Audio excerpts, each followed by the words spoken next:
Buenos días, buenas tardes, buenas noches, hermanos, hermanas, diseminadas por el mundo, ¿verdad? Como decía la plegaria eucarística de, ay, ¿quién era este señor ay, se me olvidó ahorita, pero era una imagen muy preciosa del grano, que así como el grano está disperso por los montes y las montañas, así está la iglesia que se congrega.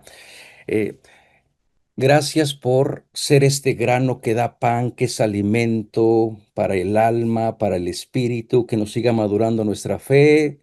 Soy Manuel Villalobos Mendoza y estamos con el curso con el doctor Juan Alberto Casas.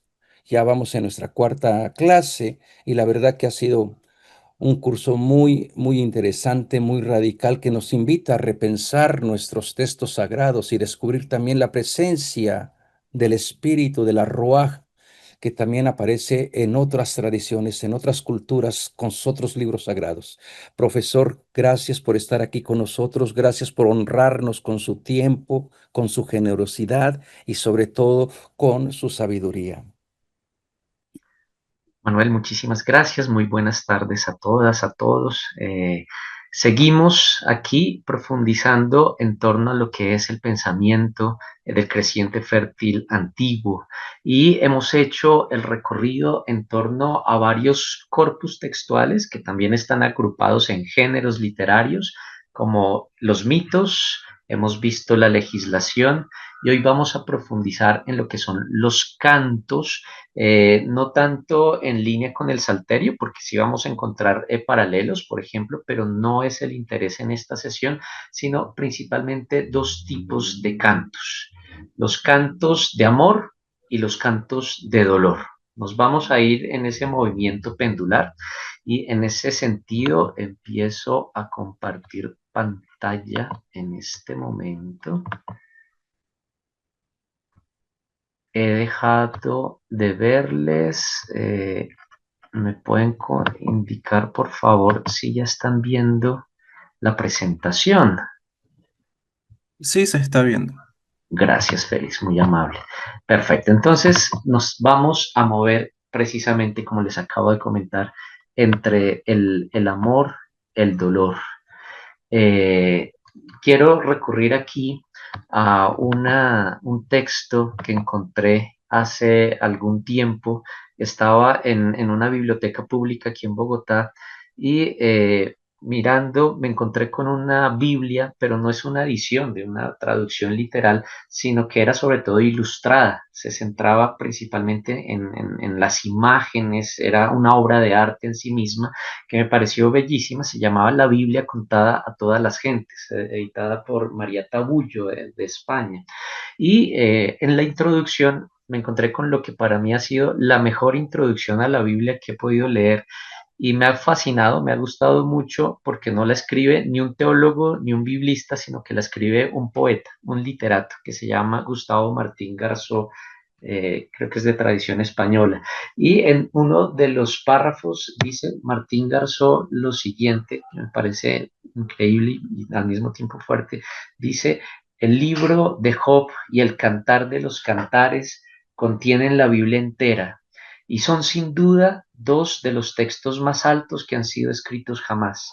Tal vez porque es donde se formulan las dos preguntas esenciales que nos constituyen como seres humanos. La pregunta sobre el sufrimiento y la pregunta sobre el amor. En el cantar hay una explosión de gozo humano que celebra el encuentro entre los amantes y las delicias de la unión amorosa. El rabí Akiva dijo que no hubo momento más decisivo que aquel en que ese canto, el más hermoso que se ha escuchado en la tierra, fue confiado a Israel.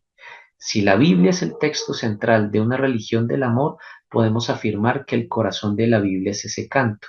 Aún más que fue la escritura de ese canto la que Dios entregó a Moisés en el monte Sinaí, sellando con ella la alianza entre él y su pueblo. Centrémonos aquí en este párrafo, dice que entre los textos de la Biblia más centrales, Job, Cantar de los Cantares. Y estamos yendo, como lo decía hace un momento, en un péndulo entre el dolor y el sinsentido, y el amor y el encuentro entre los amantes. Vemos un primer paso mirando esta realidad del amor y cómo se hace presente tanto en los textos del creciente fértil antiguo, pero también en la Biblia misma y cómo encontramos este tipo de relaciones que se establecen aquí. Y para ello quiero presentarles este texto que se llama Cantos de Amor del Antiguo Egipto. Cantos de Amor Egipcio. Están conservados en lo que se llama el papiro Harris 500, también en la catalogación papirológica es el papiro 10060, actualmente se encuentra en el Museo Británico y este fue descubierto en las dependencias que Ramsés II añadió al templo de Karnak cerca de Luxor. Por el lugar en el que fueron encontrados estos cantos de amor, pueden ser datados en el siglo XIII antes de la era común, es decir, durante el gobierno del rey Ramsés II, entre 1290 y 1224 antes de la era común. ¿Qué vamos a encontrar aquí? Y esto es muy común, especialmente en el mundo egipcio. Vamos a encontrar esto que se llama la literatura amorosa. Esta literatura enseña a los enamorados cómo hacer el amor y les motiva para hacerlo bien. Enseña cómo despertar cada uno de los cinco sentidos con el fin de crear la pasión necesaria para hacer el amor. Por ello están llenos de imágenes relativas a las sensaciones y esto es muy interesante, el ámbito sensitivo, porque es una invitación a tocar, gustar, oler, oír, ver, a reconocer la sacralidad en el amor mismo, en la experiencia de la unión amorosa. También en el mundo de la Biblia nos vamos a encontrar, hacer el amor es una actividad apasionada, como cultivar la tierra, comer, luchar, aprender, ofrecer sacrificios. Miremos estos textos, los cantos de amor, es un texto realmente corto y que vamos a darnos cuenta es muy similar desde el punto de vista formal y estructural a lo que vamos a encontrar en el Cantar de los Cantares. Yo quiero insistir, siendo cantos, estos textos no son hechos para ser leídos, sino para ser cantados, para ser proclamados, y por lo general vamos a tener dos voces, ¿sí? La voz del amado, la voz de la amada. En el Cantar de los Cantares vamos a encontrar incluso una voz adicional que es el coro que se une para celebrar la unión de los amantes. ¿Sí? Aquí en Cantos de Amor Egipcio, principalmente la voz de la amada, la voz del amante, del amado. ¿Sí? Es muy curioso y este es otro elemento que va a ser transversal también con el libro del Cantar de los Cantares. Aquí la voz que va a llevar el ritmo, que va a llevar la lógica, es sobre todo la voz de la mujer. ¿Sí? Aquí hay una sensibilidad profundamente femenina que es la que va a ser protagonista en estos cantos. Empieza así Cantos de Amor Egipcio. Dice la amada: yo estoy todavía aquí contigo, pero tu corazón ya no está aquí conmigo. ¿Por qué has dejado de abrazarme? ¿Qué he hecho? ¿Ya no tratas de acariciar mis muslos? ¿Quieres dejarme para buscar algo que comer? ¿Hasta tal punto eres esclavo de tu estómago? ¿Quieres dejarme para buscar algo que ponerte? ¿Vas a dejarme abrazada a la sábana? Si estás pensando en algo que comer, entonces banquetea mis pechos, haz que mi leche fluya para ti, mejor un día en el abrazo del amado que miles en otro lugar. Mezcla tu cuerpo con el mío como la miel se mezcla con el agua, como la mandrágora se mezcla con la goma, como la masa se mezcla con la levadura. Ven a tu amada como un caballo que carga en el campo de batalla, como un halcón que se lanza en picado hacia el pantano. Abro un paréntesis aquí, porque démonos cuenta, esto también es común en los cantos de amor egipcio y en Cantar de los Cantares, no solo está narrando el encuentro, sino la búsqueda y el deseo en medio de la ausencia del ser amado. Así va a ser muy fuerte en Cantar de los Cantares. Ustedes ven el capítulo 3 de Cantar de los Cantares es precisamente la búsqueda de la amada al amado y que en algún momento no lo encuentra y entonces aumenta su deseo. Viene ahora la voz del amado. muy semejante a lo que vamos a encontrar en el capítulo 7, los versos 5 y 13 en Cantar de los Cantares. Dice el amado: mi amada es un pantano, mi amada crece lozana, su boca es un brote de loto, sus pechos son flores de mandrágora, sus brazos son vides, sus ojos están sombreados como bayas, su cabeza es una trampa hecha de ramas y yo soy el ganso, su cabello es el cepo en la trampa para hacerme caer en ella. Responde ahora la amada. Muy similar a lo que vamos a encontrar sobre todo en el capítulo 4 de Cantar de los Cantares, verso 10 y capítulo 5, verso 1. Dice la amada: mi copa no se ha llenado aún de hacer el amor contigo, pequeño chacal mío, tú me emborrachas, no dejaré de beber tu amor, aunque me lleven a golpes hasta el pantano, aunque me lleven a golpes hacia el norte, hasta Siria, aunque me flagelen con ramas de palma y me lleven al sur hasta Nubia, aunque me azoten con látigos hasta las colinas, aunque me apaleen con juncos hasta las llanuras, no seguiré su consejo, no abandonaré al que deseo. Aquí incluso esa búsqueda de la amada hacia el amado, superando cualquier tipo de castigo, cualquier ejercicio de violencia en contra de ella, el amor resulta más fuerte, no solo que la muerte, sino que la violencia misma. Dice ahora el amado: navego hacia el norte siguiendo la corriente, remando a las órdenes del capitán. Mi cama está preparada para un amante. Voy a celebrar un día de fiesta en Memphis. Pediré a Ptah, el señor de la verdad, que un amante duerma conmigo esta noche. El Nilo me emborracha de amor. Veo a Ptah entre las cañas, veo a Xemet en las hojas de loto, veo a Yadid engendrado en los brotes de loto, veo a Nefertén concebido en las flores del loto. Perdona, hago un paréntesis aquí. Mira lo que está señalando aquí este párrafo del amante, del amado mismo, el hecho de buscar a su amada, de dirigirse hacia ella, es un ejercicio de contemplación de todas las divinidades de Egipto. Es decir, es profundamente una experiencia religiosa y sagrada lo que estamos encontrando aquí. Continúa el amado: el país refleja la alegría de Hathor, la diosa dorada. Memphis es una jarra de dulce vino, de mandrágoras, un don para Taf, el del hermoso rostro. Continúa diciendo el amado, muy similar a lo que encontramos en el capítulo 2, verso 5 del Cantar, y más adelante en 5:8. Me acostaré dentro de mi casa, fingiré que estoy enfermo, entonces mis vecinos vendrán a verme y mi amada vendrá con ellos. Ella avergonzará a los médicos, pues sabe cómo curar mi enfermedad.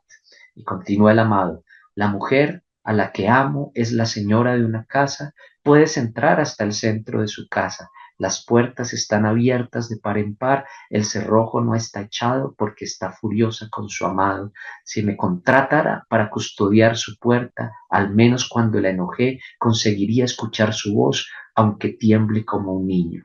Y finalizan los cánticos, hasta que llega el cántico, con la voz de la amada para cerrar el canto. Dice la amada: navego hacia el norte por el canal del faraón, giro hacia el canal de Pre, pondré mi tienda donde pueda vigilar el canal. He corrido sin descanso desde que pensé por primera vez en el canal de Pre. Puedo ver ya mi amante, se dirige a la alcoba, estaré contigo a la entrada del canal de Iti y tú me conducirás a Heliópolis, una de las ciudades sagradas en Egipto. Mientras caminamos entre los árboles alrededor de la alcoba, recojo ramas y hago con ellas un abanico. Veremos si funciona, veremos si me abanica en mi camino hacia el jardín del amor. Mis pechos están repletos de frutos, mi cabello resplandece por el bálsamo. Cuando estoy contigo soy una noble mujer llena de placer, soy la reina de Egipto. Y así cierra el último canto de amor del antiguo egipcio. Esto, como lo acabamos de decir, incluso como lo acabamos de ver, hace parte de las dependencias de Ramsés, es decir, es considerado literatura sagrada, no es profana, como tampoco lo es el Cantar de los Cantares, y está celebrando el encuentro, pero no solo el encuentro, sino también la búsqueda entre los amantes, esa búsqueda que involucra el deseo, el erotismo, la pasión y que hace parte también de esa experiencia de encuentro con lo sagrado. Ahora, cuando pasamos a cantar de los cantares, pues precisamente incluso en la tradición interpretativa que Israel y los rabinos van a hacer del cantar, pues vamos a encontrar elementos como estos. Mira, este lo dice el Zohar Terumá, que hace parte del Talmud. Dice, cuando Adán pecó, Dios subió al primer cielo, alejándose de la tierra y de los hombres. Cuando Caín pecó, subió al segundo cielo. Con la generación de Enoc, que lo vamos a encontrar en el capítulo 5 de Génesis, subió al tercer cielo. Con la del diluvio, capítulo 6 al 11 del Génesis, al cuarto. Con la generación de Babel, al quinto. Con la esclavitud de Egipto, Éxodo subió al sexto y al séptimo cielo, y el último y más lejano de la tierra. Pero Dios volvió a la tierra el día en que se le dio a Israel el cantar de los cantares. Dios volvió a la tierra el día en que se le dio el cantar de los cantares. Dice Rabí Akiva, dice, todas las escrituras son sagradas, pero el cantar de los cantares es el más sagrado. Rabí Akiva es del siglo segundo, ¿sí? Hace parte del origen precisamente del rabinismo en torno a la Mishnah. ¿Sí? Todas las escrituras son sagradas, pero el cantar de los cantares es el más sagrado. ¿Qué vamos a encontrar aquí? Incluso desde la relación que encontramos entre lo que hemos escuchado y con lo que hemos visto en torno al precisamente al mismo cantar de los cantares. En principio, el cantar es el primero de lo que se van a llamar los Megilot. Si ustedes miran lo que es el índice de la Biblia hebrea, los Megilot corresponden a los cinco primeros, los rollos que están después del Sifrei Emet. Y los Megilot son cinco rollos que hacen parte de la última parte de la Tanakh, es decir, de los Nevi'im, es decir, los escritos restantes. Los primeros, Nevi'im no, sino Ketuvim. Los primeros Ketuvim o escritos restantes son tres, que son Salmos, Job y Proverbio, que se llama Sifrei Emet o los libros de la verdad.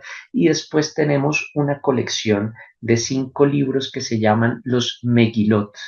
Y son cinco, de alguna manera, generando un paralelo con la Torá que está al inicio de la Tanakh, pues la Tanakh inicia con cinco grandes libros, termina con cinco grandes libros que son los Megilot, generando un efecto de espejo, de reflejo. Y esos Megilot o los cinco libros se recitan, hacen parte de la liturgia sinagogal en las fiestas principales de Israel. El primero de ellos es Ruth, el Shabbat, ¿sí? Y a continuación vamos a encontrar el Cantar de los Cantares, que se va a leer y se va a proclamar en una de las fiestas más importantes del judaísmo, que es la Pascua, el Pesaj. A continuación viene Eclesiastés, que se lee en Sukkot, Lamentaciones, que se lee el día del gran ayuno, y Esther, que se lee en Purim, ¿sí? Pero aquí Cantar de los Cantares va a ser central, insisto, para la fiesta de la Pascua. En la Septuaginta, es decir, en la traducción al griego de la Biblia en hebreo, del Antiguo Testamento, el Cantar de los Cantares va a estar incluido en lo que se va a llamar el Corpus Salomónico, que son aquellos textos que van a estar relacionados con la autoría del rey Salomón. Entonces aquí se va a unir también el libro de la sabiduría, relacionado con Salomón, con las otras versiones asignadas también a Salomón, como el eclesiástico y los salmos de Salomón dentro de la traducción griega del Antiguo Testamento. Lo que encontramos aquí es también una recuperación o una influencia del mito del matrimonio sagrado entre Baal y Anat. Recuerden que ayer hablábamos de ellos. Los ritos aquí, también una de las preguntas, cuando se hacía referencia a la prostitución sagrada, los ritos de la prostitución sagrada lo que hacen es de alguna manera replicar la unión entre Baal y Anat y celebrar el comienzo del año, ¿sí? Eso, ellos suministraban los motivos, los símbolos que van a permitir a la tradición profética de Oseas, de Jeremías, de Ezequiel, incluso al mismo cantar, expresar en términos de amante y amada la relación que se va a encontrar entre la divinidad, entre el Dios Yahvé con su pueblo. Pero mira que en un inicio es una realidad que tiene que ser leída desde la literalidad. Es el amor humano lo que está aquí presente. Ayer y en estos días hemos hablado de la reforma de Josías del siglo VII antes de Cristo. Con esta reforma que ocasionó la desaparición de Asherá, que era la consorte de Yahvé, pues resulta que este se seguirá presentando como esposo por la transferencia de la pareja divina a la pareja Yahvé-Israel, ¿sí? Seguirá siendo esposo ya no de Asherá, sino esposo del pueblo en términos de la Berit, es decir, de la alianza que se establece con el propio pueblo. Lo que vamos a encontrar también aquí es que el libro, tanto principalmente el Cantar de los Cantares, va a desmitologizar esas representaciones del creciente fértil antiguo que simplemente sexualizaban lo sagrado y sacralizaban lo erótico, pero solamente como una forma de relacionarse con la divinidad pidiendo fecundidad más allá del amor que se establece entre la pareja, ¿sí? De modo que la sexualidad humana se inscribía en el ciclo mítico de la fecundación de la tierra, a imitación de las hierogamias mesopotámicas o de la prostitución sagrada practicada en santuarios de Ishtar. Pero algo interesante también aquí es que bajo una simbólica mítica, el poema reinterpreta el relato de Eva, situándolo en un Edén. Eso lo vamos a encontrar allá en el cantar. Es el contexto, el escenario es un jardín y es un jardín rodeado de desiertos. Así ustedes lo van a encontrar en el capítulo 6, verso 10 al 13, en el capítulo 8, verso 5 al 7. ¿Sí? También al modo de la diosa Ishtar, que es la señora de la estepa, la amada guarda relación especial con el desierto. ¿Sí? Ella misma se ofrece como amuleto o sello contra la muerte. Le va a decir al amado, guárdame como amuleto. ¿Sí? Guárdame como un sello, ¿sí? Asumiendo así este papel mitológico de la luchadora contra el poder de la muerte o del Sheol, como una nueva Anat, según el mito ugarítico de Baal, o una nueva Isis, según el egipcio de Osiris. Recuerden que uno de los relatos míticos que veíamos en sesiones anteriores era el descenso de Ishtar al inframundo, al lugar de los infiernos, al lugar de los muertos. Pues aquí la amada se va a ofrecer ella misma para salvaguardar a su amado frente a la muerte misma. Es un sello contra la muerte lo que vamos a tener aquí. Esta nueva mujer del cantar precisamente y en ese sentido da muerte, da muerte a Mot, ¿sí? Y salva su viña, su jardín, su paraíso, ¿sí? Que en el hebreo vamos a tener el término kerem, y de aquí viene la expresión Carmen, ¿sí? Y el Carmelo, donde vamos a tener varios relatos en la tradición bíblica. Por eso esta mujer de Cantar de los Cantares va a ser proclamada Señor del Carmelo, es decir, Señor de los jardines, ¿sí? Precisamente volviendo a esta imagen del el paraíso del segundo relato de la creación. Ahora, ¿cuál es el trasfondo que podemos encontrar propiamente en el Cantar de los Cantares bíblicos? Que si bien está inspirado, la relación es evidente, tanto formal como estructural, incluso en el contenido de los cantos de amor egipcio, pues va a tener un trasfondo propio en el contexto del regreso del exilio, del siglo VI antes de Cristo. ¿Qué es lo que está sucediendo allá en el siglo VI antes de Cristo? Pero resulta que cuando los que han sido desterrados a Babilonia están de regreso, pues tuvieron que enfrentar un conflicto entre los que vivían en la Golá, es decir, los exiliados que retornaban al país, y los Amharets, es decir, el pueblo del país, aquellos que permanecieron. No todos fueron exiliados, fue principalmente la élite, un grupo grande como tal, que da origen a la diáspora es decir, aquellos que viven fuera de la tierra, pero en la tierra permanecieron algunos, ¿sí? Principalmente los habitantes del campo que pues frente a esa realidad que muchos habían sido deportados, pues tomaron posesión de la tierra y ahora al regreso del exilio, pues está enfrentando esta dificultad en torno a quiénes son los poseedores de la tierra, los que se fueron o los que se quedaron en la tierra misma. Hay una rencilla entre estos dos grupos.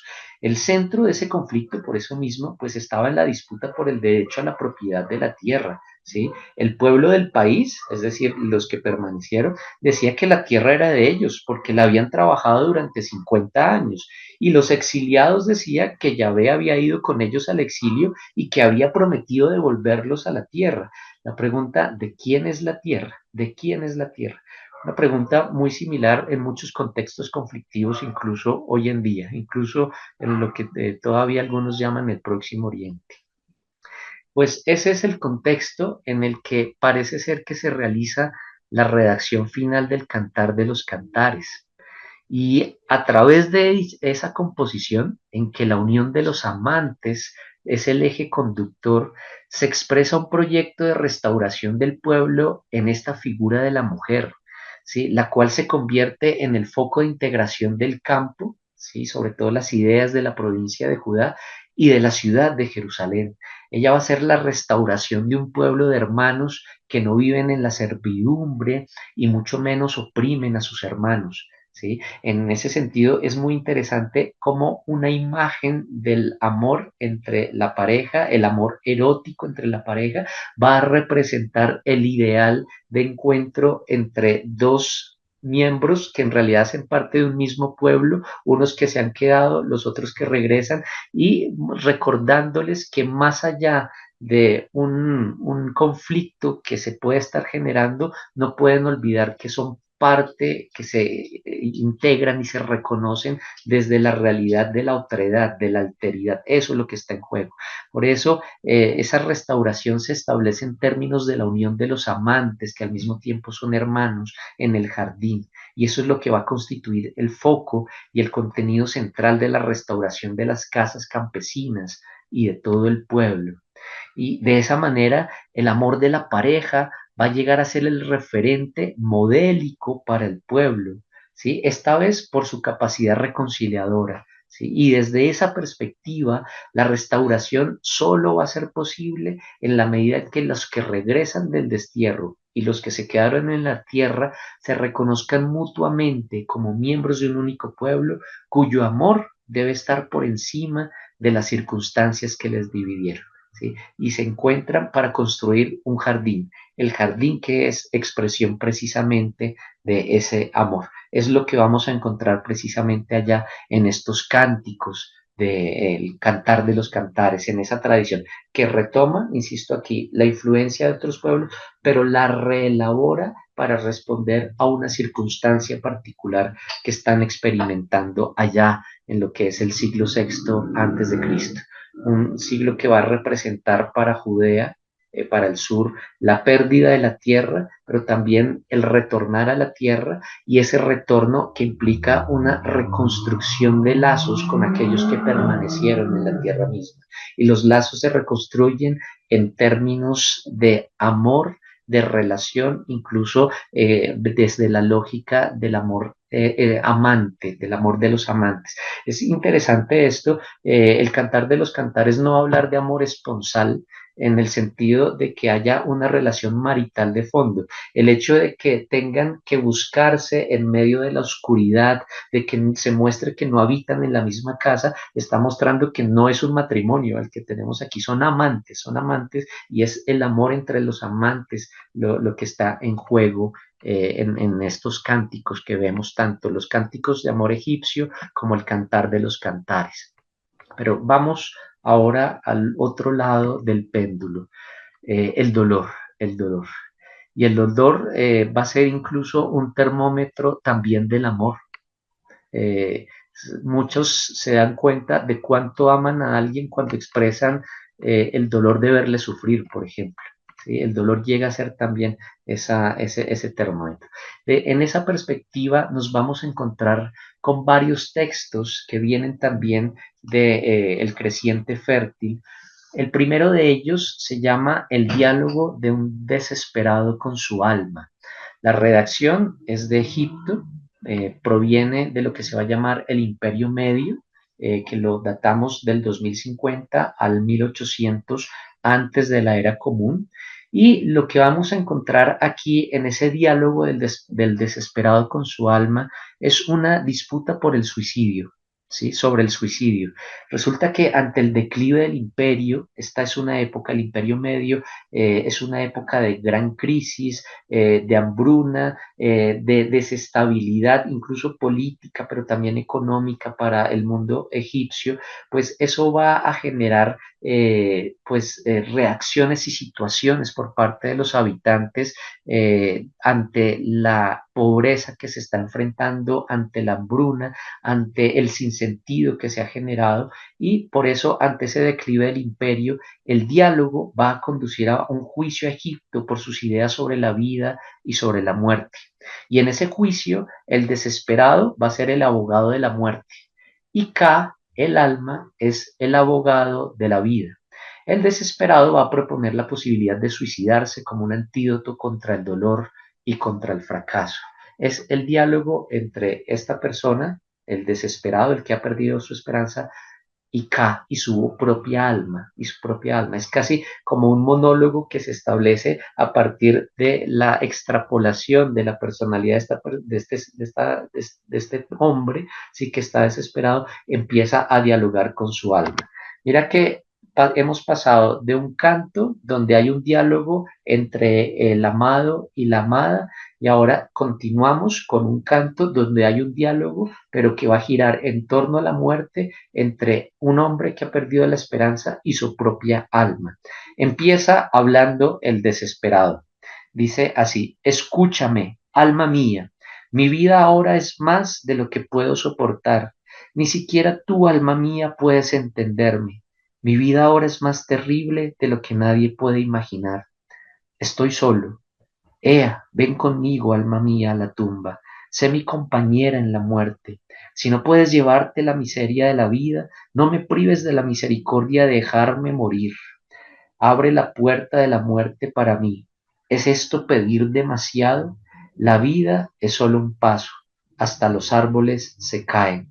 Aplasta esta desdichada vida.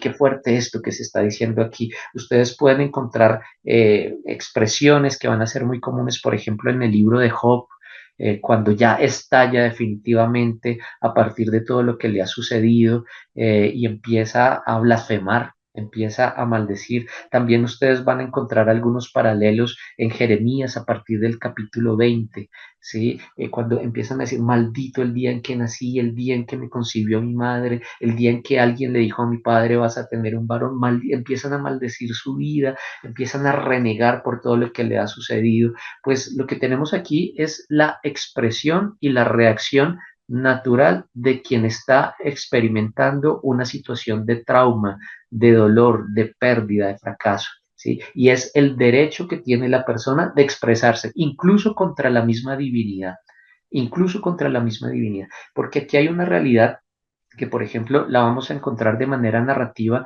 en el capítulo 10 del libro del Apocalipsis, cuando se habla de una de las plagas que surge del fondo de la tierra a partir de una de las estrellas que cae y que va a generar unos seres animados como escorpiones, que se dice que se les concede el poder de generar dolor y sufrimiento a los seres humanos, pero que no lleguen a experimentar la muerte.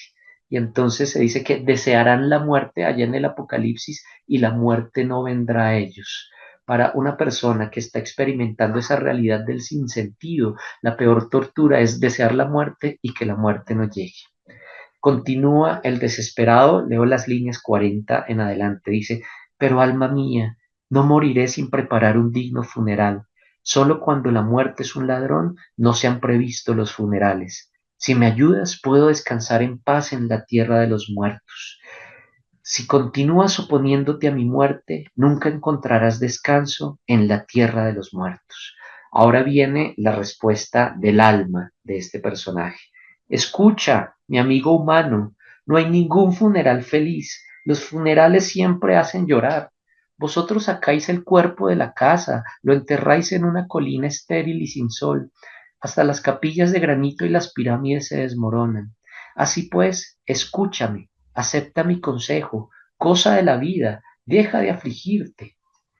Responde ahora el desesperado. ¿Sí? El alma le cuenta una parábola, el desesperado ahora va a responder. Alma mía, ¿de verdad quieres que siga viviendo cuando mi vida huele peor que un pájaro muerto en un día tórrido, carne podrida, pleno sol, el suelo de un corral de patos, el sudor de los pescadores, una laguna de peces con agua estancada, el aliento de un cocodrilo?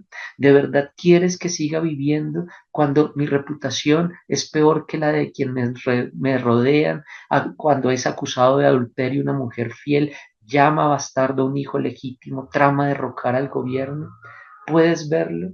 Y entonces a continuación el desesperado va a dar una serie de listado de realidades humanas que dice frente a las cuales vale la pena no vivir más. Por ejemplo, todos son ladrones, no hay amor entre unos y otros. Puedes verlo, los corazones son avariciosos, la gente se apodera de lo que pertenece a otros. Puedes verlo, los justos han perecido, los locos están en todas partes. Puedes verlo, todos escogen el mal, todos rechazan el bien. Mira esta constatación de la realidad de injusticia que está experimentando esta persona. ¿Qué sentido tiene vivir cuando se experimenta la justicia, cuando ya no se encuentra compasión en el mundo? Responde ahora el alma. Voy a la línea 150.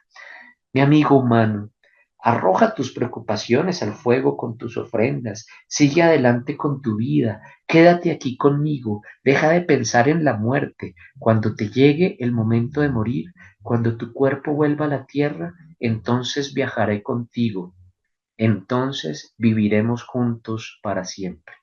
Y ahí termina este diálogo de un desesperado con su alma, ¿sí? En el deseo del alma de que el desesperado renuncie a su deseo de morir y al deseo del alma de acompañarlo cuando ya le llegue el momento de hacerlo. No sabemos qué pasa después, algo que encontramos tanto en los cantos de amor egipcio, incluso en Cantar de los Cantares, aquí en este diálogo de un desesperado con su alma, es que en muchos casos los relatos quedan en el deseo, ¿sí? Quedan la búsqueda del otro, en el deseo, en este caso, de la búsqueda de la muerte misma, pero no se narra qué pasa. La encuentra, no la encuentra, se unen, cómo acontece. Aquí termina lo que se llama una elipsis o una suspensión hímnica y también narrativa, de tal manera que sean los lectores quienes están proclamando, no los lectores, los cantores, quienes están realizando el encuentro con este texto, que ellos mismos se involucren en los sentimientos de aquellos que están cantando para, de alguna manera, darle continuidad a eso que se está deseando, se alcanza o no. Otro texto también proveniente de Egipto, y mira que es muy contrastante porque hemos dicho que el pensamiento y la mentalidad egipcia es muy optimista, muy positiva, pero parece que lo que está sucediendo aquí en el segundo milenio, antes de la era común, finalizando el segundo milenio, es una crisis que está generando una experiencia de desazón en el pueblo y eso se ve plasmado en este tipo de textos que se componen para este momento. El siguiente texto se llama El campesino elocuente. Y lo que vamos a tener aquí son las protestas de un campesino que quiere reivindicar sus derechos ante los tribunales egipcios y no encuentra justicia. Y entonces se eleva un alegato tras otro, pero sin la esperanza de solución, hasta que de un momento a otro su causa va a ser estimada y finaliza esto restituyéndole los bienes. Leo la primera parte del relato del campesino elocuente. Dice así: hubo una vez un campesino llamado Kun Anup que vivía en el distrito del campo de la sal cerca de Tebas. Un día dijo a Marie, su esposa: voy a bajar a la ciudad a comprar alimentos. Ve al granero y mira cuánta cebada queda de la cosecha del año pasado. Después de determinar que había 26 medidas de cebada, el campesino se llevó 6 para comerciar con ellas y dejó el resto como alimento para su familia. El campesino cargó los asnos con sal, cañas, pieles de leopardo, pieles de lobo, palomas y otros productos de su distrito para comerciar con ellos. Al ver cómo el campesino se acercaba, Tugnatuk, hijo de Isri, que era un subordinado del intendente, dijo: pienso que tengo un plan que puedo usar para robar los productos de este campesino. En un determinado lugar, el camino público que seguía el dique del canal frente a la casa de Tugnatuk no era más ancho que un taparrabos. Un lado del camino estaba inundado de agua y el otro estaba repleto de cebada del campo de Tugnatuk. Este dijo a uno de sus esclavos: sácame algunas ropas de mi casa. Cuando el esclavo se las dio, Tugnatuk las extendió sobre el agua. Justo en ese momento apareció el campesino y Tugnak le dijo: ten cuidado, campesino, estás a punto de pisar mis ropas. El campesino respondió: estoy teniendo cuidado, no quiero ofenderte, pero tus ropas están en medio de mi camino. No puedo escalar el dique que hay junto al canal a un lado de ellas, ni quiero pisar el grano de tu campo que está al otro lado. Por favor, dame permiso para pasar. Y mientras estaba en pie hablando, uno de los asnos arrancó una espiga de cebada. Entonces Tugnak dijo: ahora voy a confiscar tu asno por haber comido mi cebada, y lo sentenciaré al trillo por esta ofensa. Pero el campesino replicó: mis intenciones son buenas, solo se ha comido una espiga. Si no me permites pagar por el daño producido para recuperar mi asno, apelaré a Renzi, el hijo de Meru, que es el intendente gobernador de este distrito. ¿Es posible que permita que me roben en su distrito? Tugnak respondió: ¿por qué los pobres siempre quieren hablar con los señores? Ahora estás hablando conmigo, no con el intendente. Entonces tomó un bastón y golpeó al campesino y confiscó sus asnos. Mira aquí una realidad que se sigue repitiendo. Aquellos que tienen mucho incluso oprimen a los que no tienen nada, ¿sí? Y generan esta serie de violencias, de abusos, etcétera. Lo que viene a continuación es precisamente el proceso de reclamación del campesino y que va a ser una invitación para los habitantes del lugar a no quedarse callados, a reclamar cuando estén pasando y pisoteando por encima pues de lo poco que ellos tienen. Dice así: después Renzi y su consejo decidieron el caso y decidieron que Tugnak era culpable solo de hostigar a un campesino que ya no trabajaba, pero Renzi no anunció el veredicto. Por ello el campesino decidió defender su apelación personalmente. Y entonces aquí viene la apelación. Dice el campesino: tú eres el intendente, tú eres mi señor, tú eres mi última esperanza, tú eres mi único juez. Cuando navegas por el lago de la justicia, la imparcialidad llena tu barco. Tú, padre del huérfano, tú, esposo de la viuda, tú, hermano de la divorciada, tú, madre de quien no tiene madre. ¿Le suena familiar algunos textos bíblicos? Ensalzaré tu nombre por todo el país, te proclamaré juez justo. El campesino apeló a Nancy y dice lo siguiente: los que distribuyen el grano ponen más en su propia ración, los que tienen autoridad para dar medidas completas las acortan a sus gentes, los legisladores aprueban el robo. ¿Quién queda para castigar al malhechor? El inspector excusa la corrupción. Uno comete crímenes en público y el otro tolera la justicia. No aprendas de quienes son como estos. El castigo dura un momento, la injusticia se mantiene por siempre. Mira que es todo un reclamo a partir de una realidad donde se experimenta especialmente la impunidad. Y sigue el campesino diciendo: di la verdad, no tuerzas tu lengua, no perjures, no des falsos testimonios ante el tribunal, no aceptes sobornos, no te alimentes de mentiras, practica la justicia y vivirás. Muy en la línea del Deuteronomio, ¿sí? Cuando el campesino hizo esta apelación ante el intendente junto al tribunal de la puerta, Renzi hizo que dos guardias lo detuvieran y lo azotaran. Cuando dice la verdad, cuando miren que estamos encontrando aquí paralelos también con varios de los profetas Piensen ustedes en Jeremías, por ejemplo, que cuando son capaces de decir, de denunciar la injusticia, de decir la verdad a una costa de lo que pueda tener como consecuencia, pues reciben un castigo, son incluso oprimidos por los representantes tanto del rey, pero incluso por representantes de la religión, como los mismos sacerdotes. Dice, no obstante, el campesino dijo, el hijo de Meru sigue haciendo el mal, ve pero no ve, escucha pero no escucha, hace caso omiso de lo que se dice. Aún así, a pesar de que está siendo azotado, el campesino no deja de denunciar la injusticia. Aquí vamos a encontrar también paralelos con parte de lo que es la tradición profética de Israel. En contra de la injusticia, pero también mirando cómo de alguna manera se experimenta la maldad y la impunidad cuando ésta es denunciada como tal. ¿Cómo finaliza este relato del campesino elocuente? Finalmente, su causa es estimada, le restituyen los bienes, pero después de haber pasado un gran momento de sufrimiento. Vamos a encontrar que en Job, al final, también sus bienes van a ser restituidos después de que él se va a expresar incluso frente a las realidades de injusticia que él ha experimentado.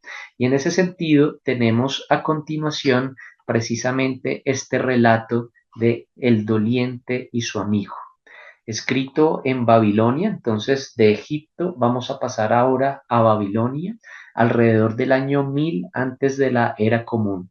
¿Y en qué va a consistir esto? En una teodicea, es decir, en un diálogo, perdona, me salto aquí, en un diálogo entre el doliente, el que está experimentando la enfermedad, la pérdida, el duelo, y un amigo que viene a darle compasión. Empieza el doliente y su amigo del siguiente modo. Dice el doliente, mira que todos estos son diálogos. Dice el doliente, ven, mi sabio amigo, déjame hablar sinceramente contigo. ¿Dónde se puede encontrar un maestro con tus habilidades? ¿Dónde hay un estudioso con tu sabiduría? ¿Dónde hay un consejero que escuche mi lamento? No tengo recursos, estoy perdido en la desesperación más profunda. Cuando yo era niño, el destino me arrebató a mi padre. La madre que me dio a luz se fue al país del que nadie regresa. Mis padres me dejaron huérfanos. Viene ahora la respuesta del amigo.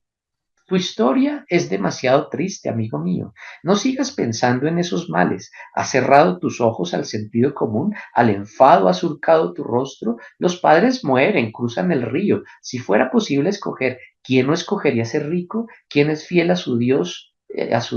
Quien es fiel a su Dios será protegido. Quien humildemente teme a su diosa prosperará.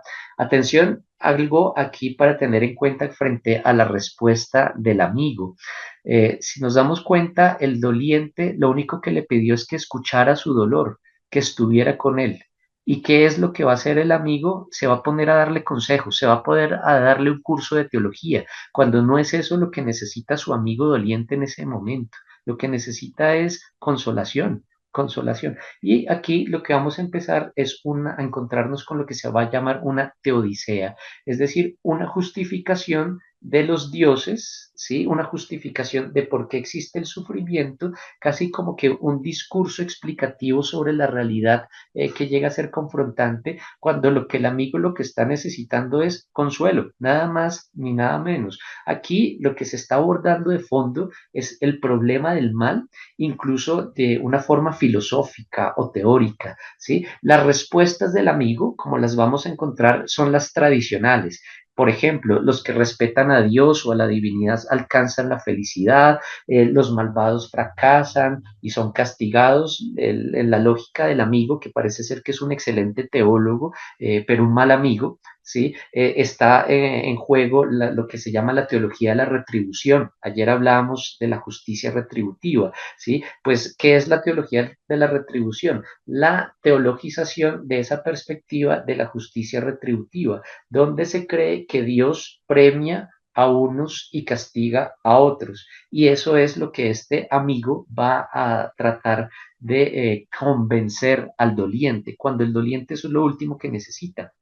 ¿Sí? Entonces, este amigo va a decir también que si a alguien le toca una suerte distinta, pues no hay que exasperarse, hay que esperar que los dioses cambien su situación según sus inescrutables designios, porque ellos son los responsables de todo, ¿sí? Y en ese sentido nos vamos a encontrar que ese amigo se va a parecer a los amigos de Job. ¿Sí? Empiezan argumentando suavemente, incluso para terminar atacando al protagonista, a Job, acusándolo de impiedad, de necedad, ¿sí? Recuerden ustedes de los argumentos que van a generar los amigos de Job. Tú dices que eres justo, pero si te está pasando eso, es que algo has hecho, entonces tu justicia es solo aparente. Ahí están pisoteando a Job porque ya el narrador ha dicho desde el inicio que Job era el más justo de todos los hombres de Levante. Era el más justo. Ya el narrador de alguna manera ha mostrado la inocencia de Job. ¿Sí? Entonces, lo que está pasando aquí con los amigos, en el caso propiamente de Job, es que además de defender a la divinidad, como buen teólogo que es, para defender a la divinidad, ahora está pisoteando a la criatura. ¿Y cómo la está pisoteando? Diciéndole que algo ha hecho, ¿sí? Está pisoteando su honor. Y recuerden que en la antigüedad el valor más importante que puede tener una persona se llama el honor, ¿sí? Aquí cuando se le dice a Job, en el caso particular de Job, que ha hecho algo para merecer lo que le ha sucedido, cuando en realidad él no ha hecho absolutamente nada, pues está pisoteando su integridad, su inocencia y su honor. ¿Sí? No solo ha perdido la realidad que representa las promesas que Dios hace a Abraham, la tierra, la descendencia, la salud, sino que ahora está perdiendo lo que está a la base del valor central, que es el honor. Y quien se lo está quitando son sus propios amigos, entre comillas. Continúo el diálogo del doliente. Va a responder el doliente ahora.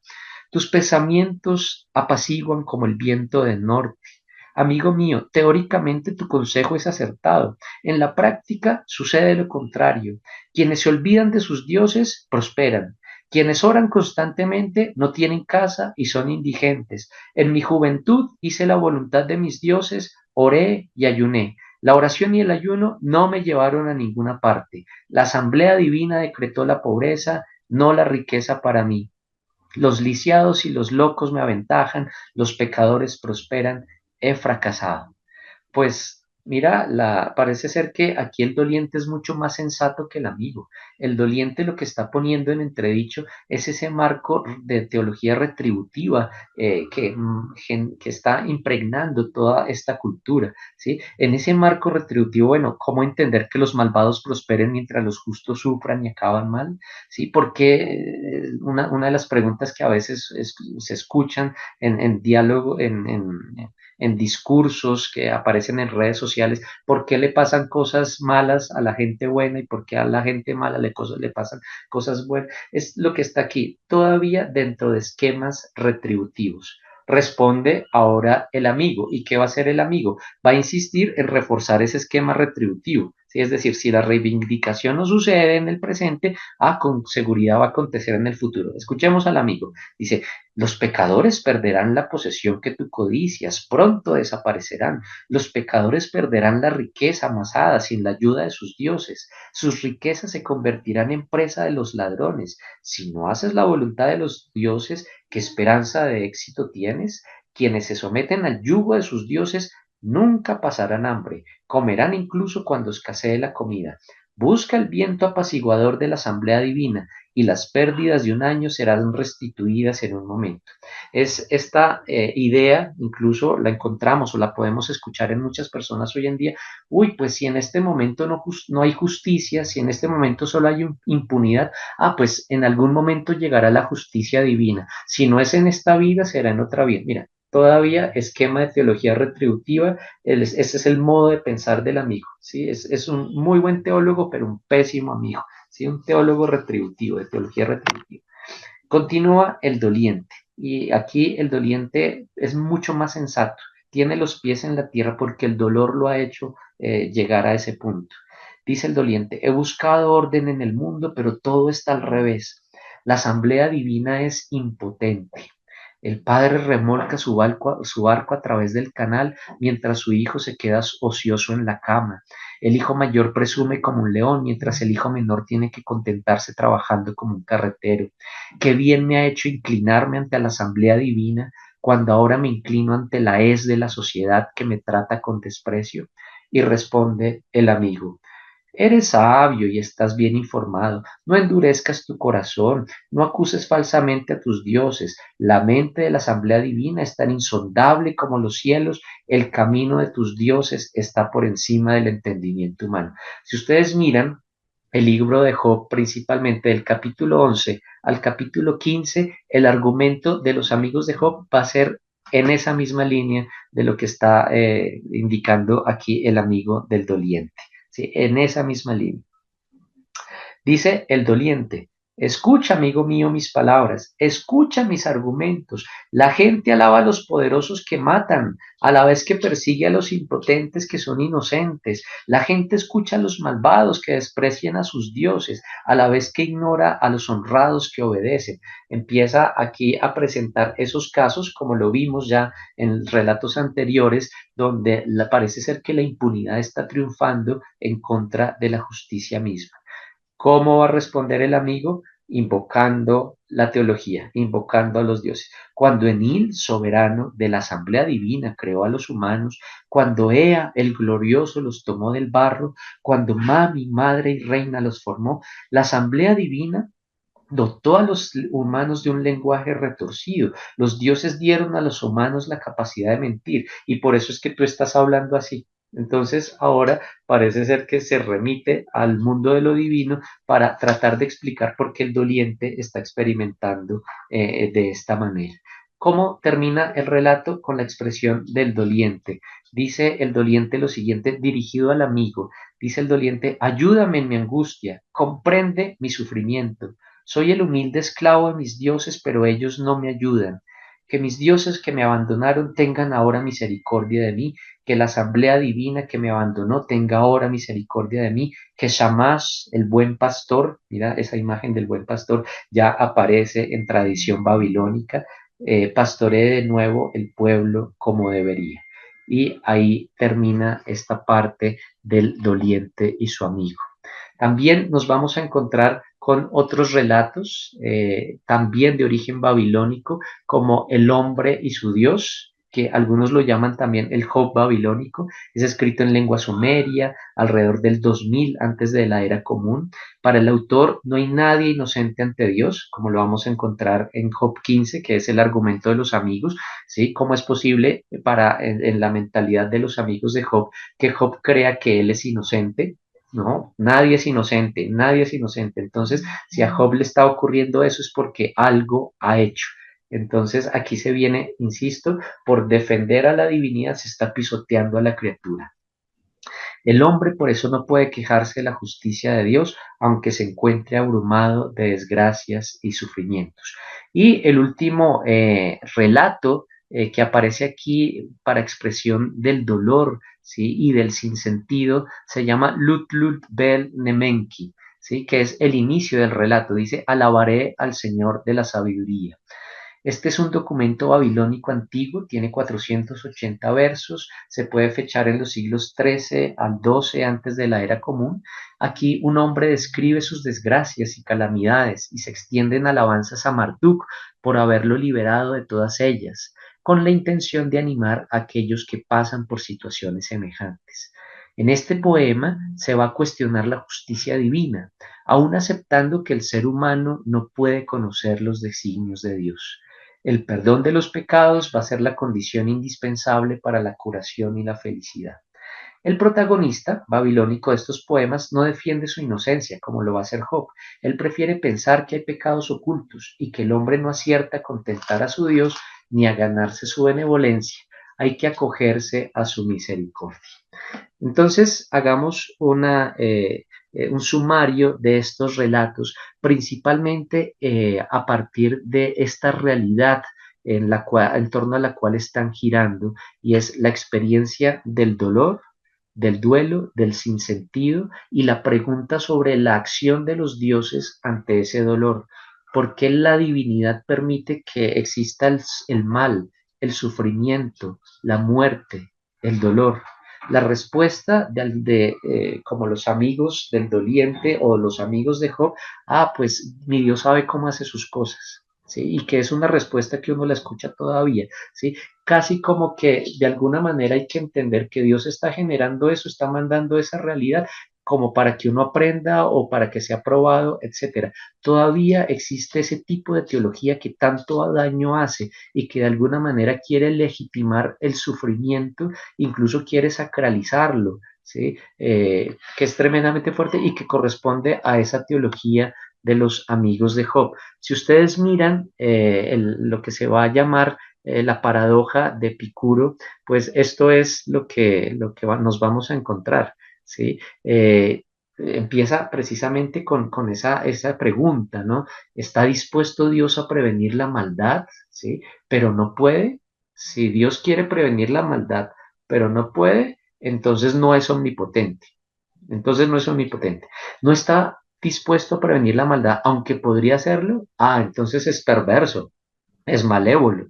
Está dispuesto a prevenirla y además puede hacerlo. Si es así, ¿por qué hay maldad en el mundo? ¿No será, se pregunta Epicuro, no será que no está dispuesto a prevenirla ni tampoco puede hacerlo? Entonces, ¿para qué lo llamamos Dios? Es tremendamente fuerte, ¿sí?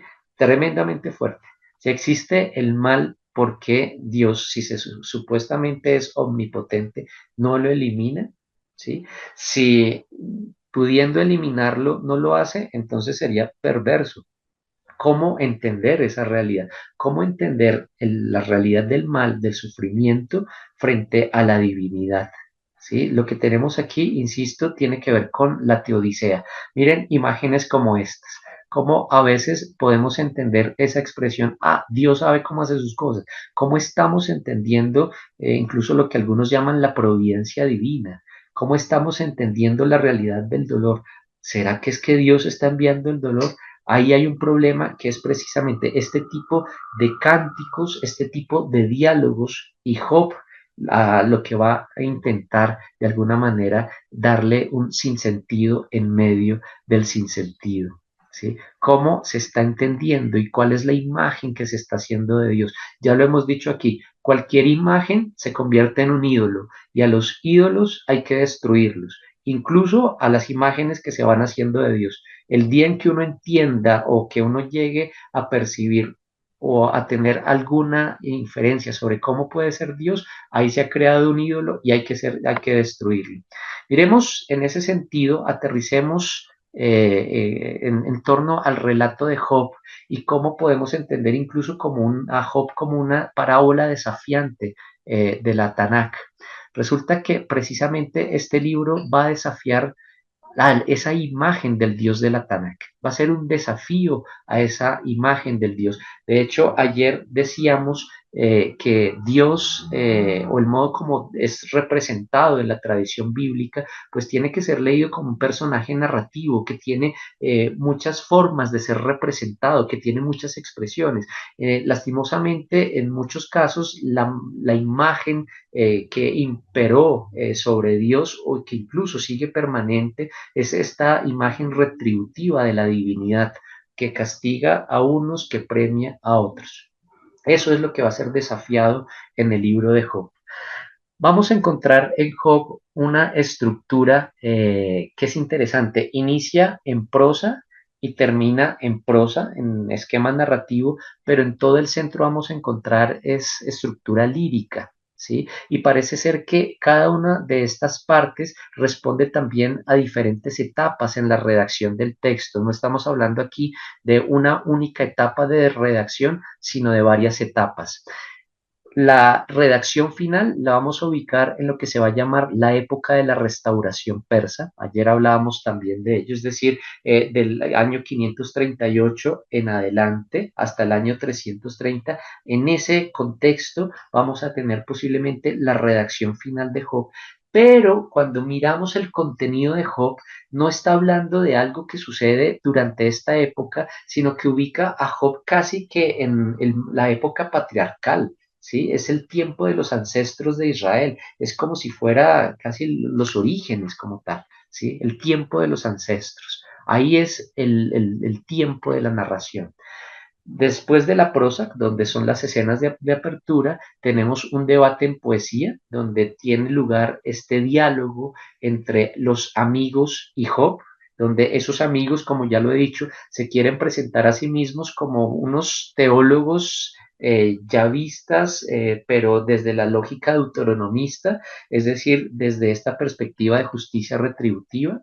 Sigue a continuación un debate en poesía y aquí en ese debate ya no van a aparecer solamente los amigos y Job, sino que Dios mismo va a intervenir y se va a convertir en una voz más dentro de este diálogo.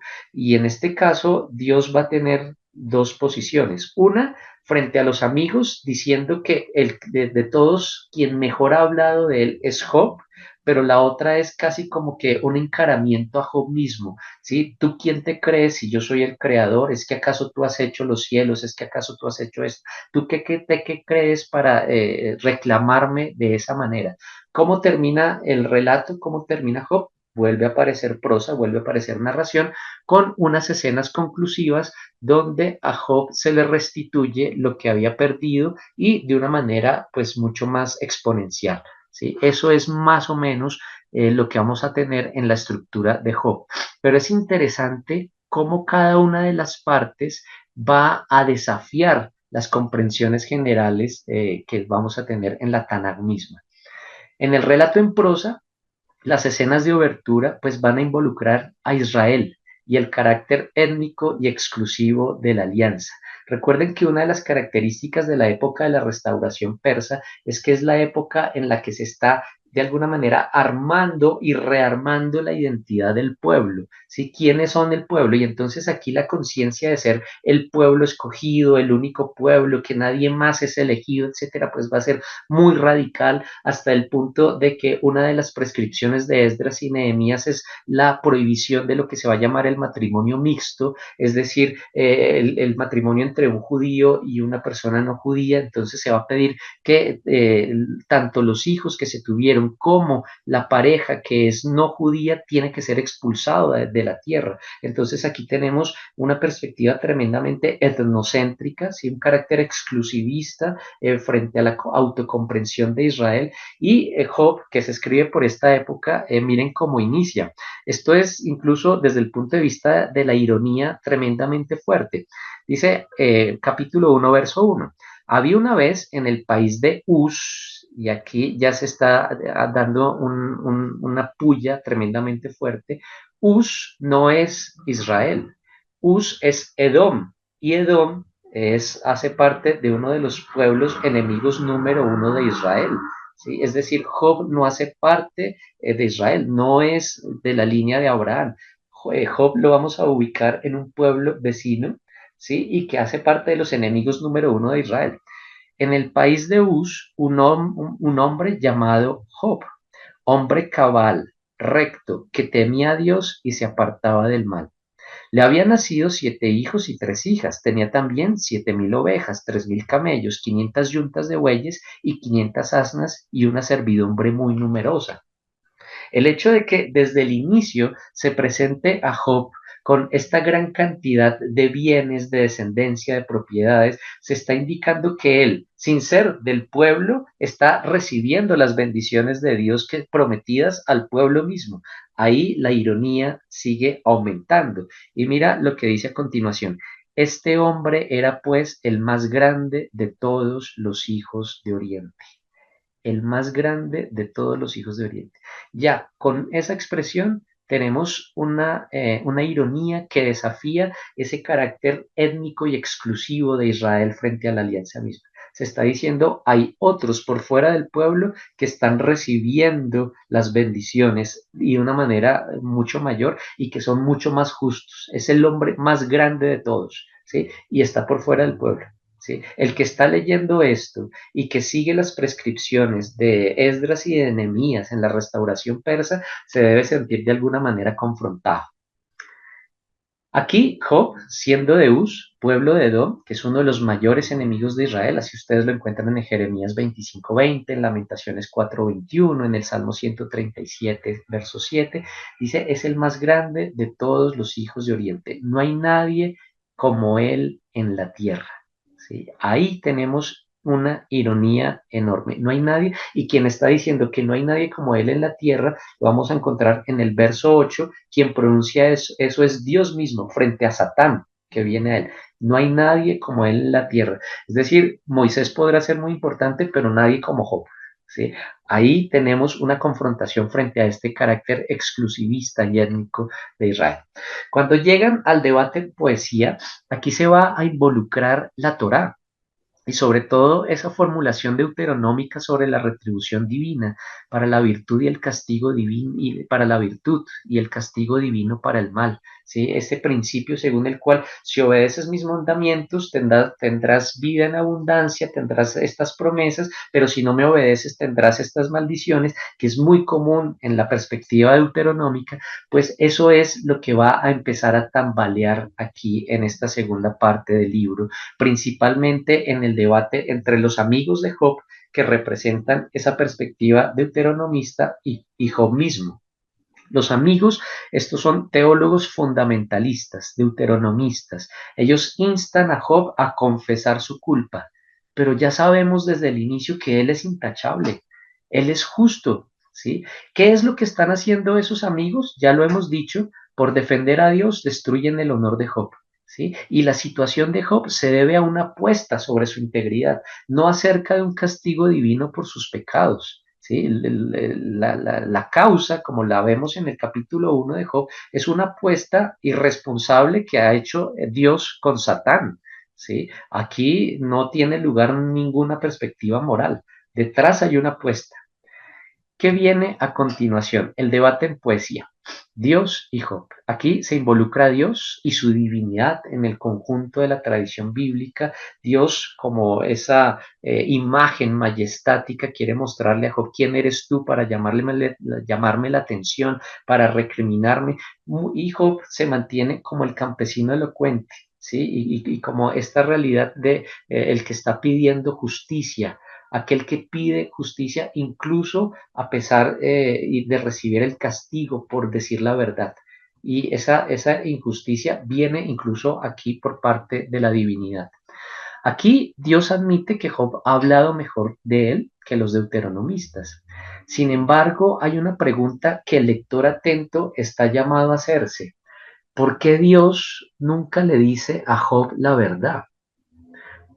Ya sabe, la verdad la conoce el lector, ¿sí? Aquí no está en juego el carácter retributivo. ¿Cuál es la verdad? La verdad completa y nada más que la verdad.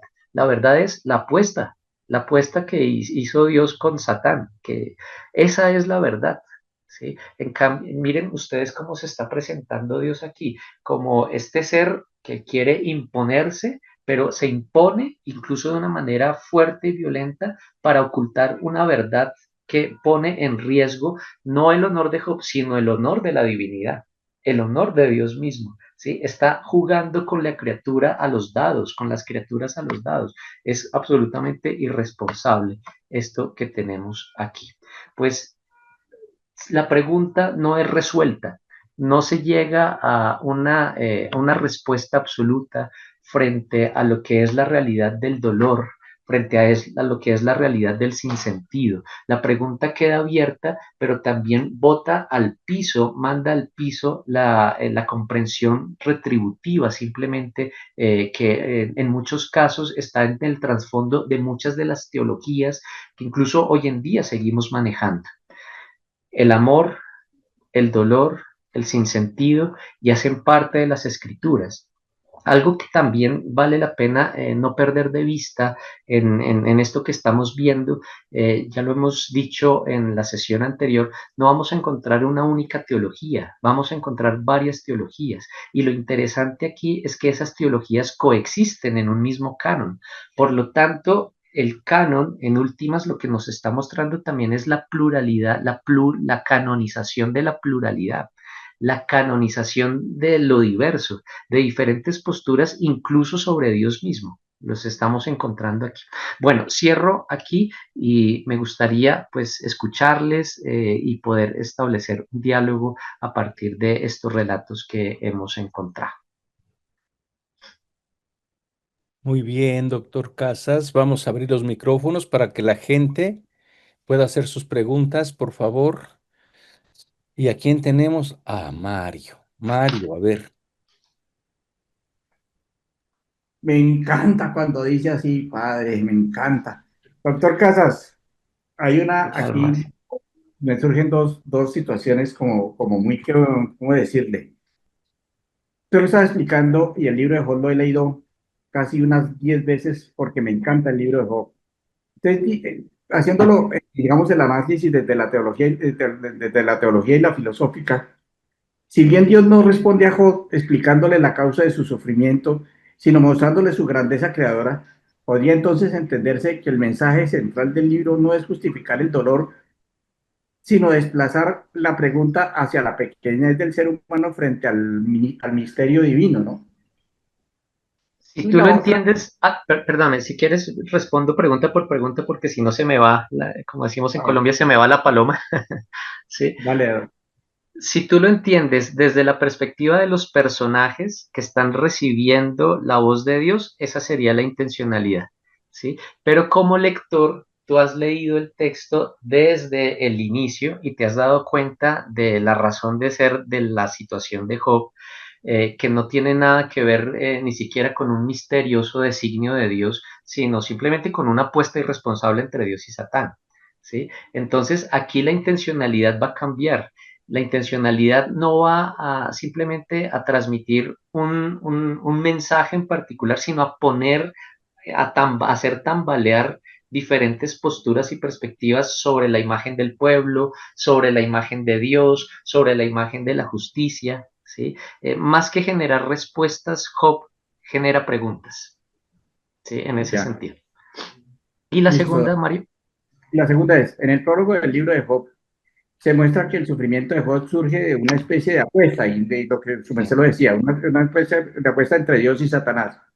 ¿No resulta sí. esto El Satán. moralmente, el Satán, sí, no resulta esto moralmente problemático al presentar a Dios como alguien que permite o incluso provoca el dolor de un inocente para demostrar un punto?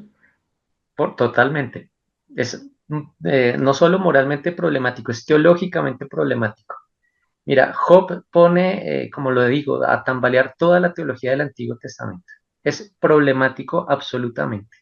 ¿Sí? Lo que está en juego no es simplemente la imagen del pueblo como único y exclusivo, no está simplemente en juego la imagen de la ley deuteronómica como aquella que va a normatizar la vida del pueblo, también está en juego la imagen de Dios. La imagen de Dios también está tambaleando totalmente. Todo esto se está viniendo al piso. Cuando ustedes llegan a los evangelios y se encuentran con los relatos de la crucifixión de Jesús, eso es lo que va a tambalear, ¿sí? Porque la pregunta que surge es, ¿qué ha hecho este para merecer lo que le ha pasado? ¿Sí? Por eso vamos a encontrar unos vasos comunicantes entre esto, sin llegar a una respuesta, entre una realidad y a otra frente al dolor mismo. Aquí lo que nos dejan son preguntas todo el tiempo. Sí, Mario, gracias. Gracias, Muy Doc. a Maribel. Ajá. Aló, buenas noches. Hola, Mario. Aló, Te escuchamos, Maribel. gracias, muy buenas noches. Doctor, mi cuestionamiento sería el siguiente. Estamos hablando de un amor erótico entre amantes, ¿no? Es decir, entre dos miembros, los cuales fortalecen un pueblo por medio de la integración de la otredad, pero viéndolo desde un punto de vista totalmente coercitivo, es decir, del pecado, cuando se dice que el mal es sufrimiento, estaríamos hablando que este pecado que siempre es el mal y que entrelaza el bien y el mal es el proceso de la voluntad, que es una providencia divina, que es algo que Dios nos permite tener. Esa sería como mi pregunta. Gracias. Maribel, perdóname, no te entendí la pregunta porque empezaste hablando de los amantes, después del mal, del pecado, etcétera. ¿Me la podrías eh, desmenuzar un poco mejor, por favor? Sí, sí, señor. La situación sería la siguiente.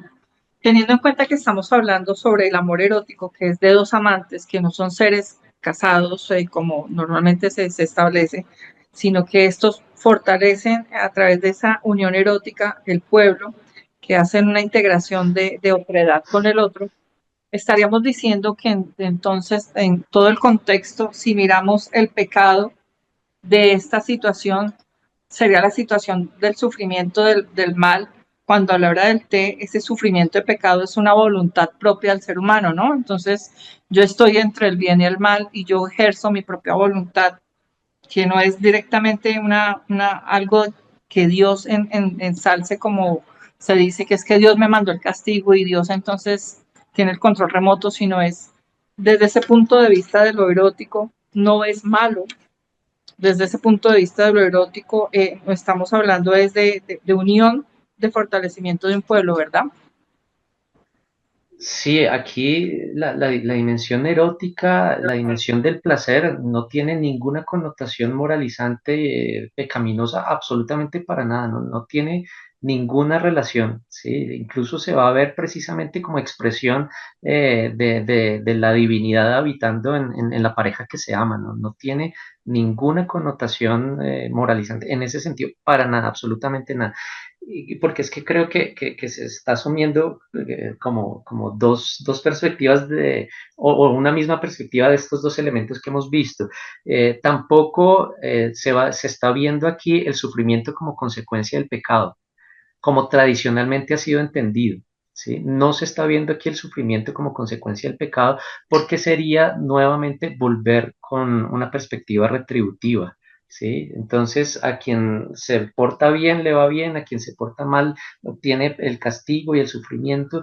No tenemos aquí precisamente estos dos grandes bloques de relato, lo que van a cuestionar, a poner en entredicho, es esa comprensión causal de la realidad, donde muchas veces se termina moralizando el amor, ¿sí? Incluso satanizándolo y se ve también, se termina moralizando también el sufrimiento. Estos dos tipos de cantos lo que van a hacer es mandar al piso estas comprensiones. No tienen lugar aquí. Muy bien. María, María, si eres de este mundo, da 3 golpes, manifiéstate. Uno, Hola, ¿me ay, escuchan? ya apareciste, Hola, María. Sí, aquí te escuchamos. sí, no me aparecía el icono, no lo encontraba. Bueno, respecto a lo que dice que no, que toda la moraleja del libro de Job estaría muy lejano de lo que sería la ley judía, ¿no? Que es retributiva, del tema del castigo divino. Una cosa, esto, de alguna forma, esta sería la primera pregunta. Haría que esta visión del sufrimiento esté mucho más cercana del cristianismo que del judaísmo, en este específico caso del libro de Job. Y dos, eh, sí, estoy de acuerdo con eso, con el tema de que destruye totalmente la idea de lo retributivo, pero no tanto, porque al final, finalmente Job es premiado. Finalmente, después de toda la prueba que ha pasado, recibe, es restituido, ¿no? Y recibe todo lo que perdió y el doble y mucho más, lo cual también regresa, de cierta manera, hay un retorno a la idea de lo retributivo, pero en el bien, ¿no? En lo bueno que acá es. Entonces, esa sería la otra. Sí, sí, sí. Y María, sí, perdón, María, muchas gracias por esto que estás diciendo. Creo que es una precisión importante que hay que hacer. Eh, parece ser que el libro de Job se compone en varias etapas. Las etapas más antiguas de composición corresponden al inicio y al final de Job. Y precisamente lo que tenemos al final, como tú muy bien lo acabas de decir, es volver sobre perspectiva retributiva. ¿Sí? Se está volviendo sobre esa perspectiva. Lo central que se está escribiendo de Job posiblemente en el periodo de la restauración persa corresponde no al texto en prosa, sino al diálogo, que también tiene una estructura lírica y que se escribe más adelante, pero lo vamos a encontrar en la mitad del libro, y está respondiendo a esa situación en la cual se quiere poner en entredicho esta realidad retributiva. Si lo leemos de manera lineal, evidentemente tienes toda la razón. Claro, se está volviendo a la retribución. Job obtiene lo que había perdido, incluso de manera exponencial, y se cae en retribución de nuevo. Pero no hay que perder de vista los diálogos que están en el centro del libro son los que mandan abajo esta perspectiva. Pero te había interrumpido, no te dejé terminar.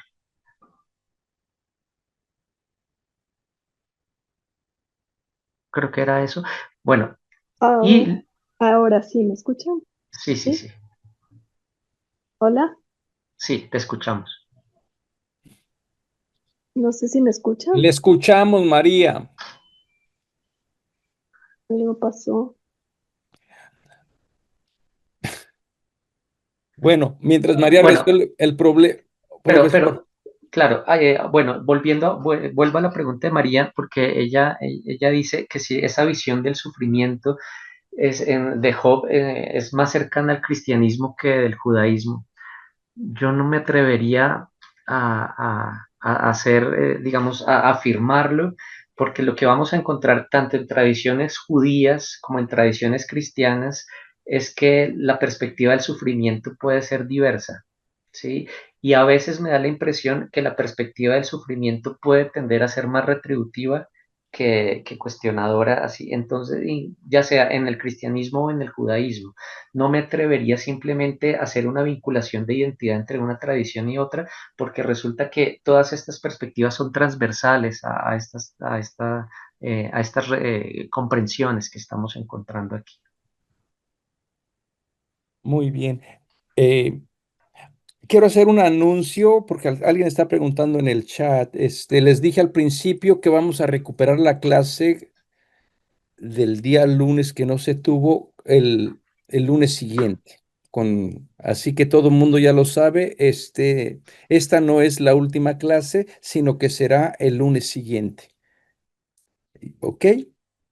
Así para que si tienen alguna persona, les vamos a lo mejor mandar un feliz, un recordatorio a la gente para un correo a todos y ahí que sepan. Adalberto. Sí, buenas noches, profesor. Excelente, como siempre. Bueno, eh, el- el- los capítulos de Job tienen como 42 capítulos, si no me equivoco, 40, y ha sido un proceso, como usted explicó, de una diversidad teológica. Mi pregunta apunta, algo para preguntarle a usted, si en algún momento el texto o de alguna corriente teológica de esa diversidad que se sintetiza en toda la obra, se enfrenta de alguna manera a la corriente de Esdras y Nehemías, que le querían dar una identidad cerrada de nación, de pueblo, porque por todo lo que usted nos explicó y nos significó, que yo la verdad que no me había dado cuenta con lo poquito que leí del libro, es una persona pagana que no pertenece al pueblo de Israel, que es justamente bendecido por Dios. En paralelo a eso, por ejemplo, Jonás, con otra teología, con otra visión, también, aunque pertenecía efectivamente a un pueblo enemigo que eran los asirios, va Jonás, un personaje evidentemente que representaba toda la ortodoxia judía, y los asirios se convierten. O sea, es como también un enfrentamiento, a mí me parece, hacia esa teología oficial que pretendía Israel después del segundo templo instalar después del exilio. No sé si me explico. Alberto, no hay que perder de vista, Jonás se escribe también en el periodo persa. ¿sí? Y en ese sentido, Jonás, Job, también Ruth, van a, de alguna manera, a generar un contrapeso a las políticas de Esdras y Nehemías. Van a generar un contrapeso total, ¿sí? Ruth, recuerden ustedes, es la abuela del rey David, ¿sí? El Mesías por excelencia.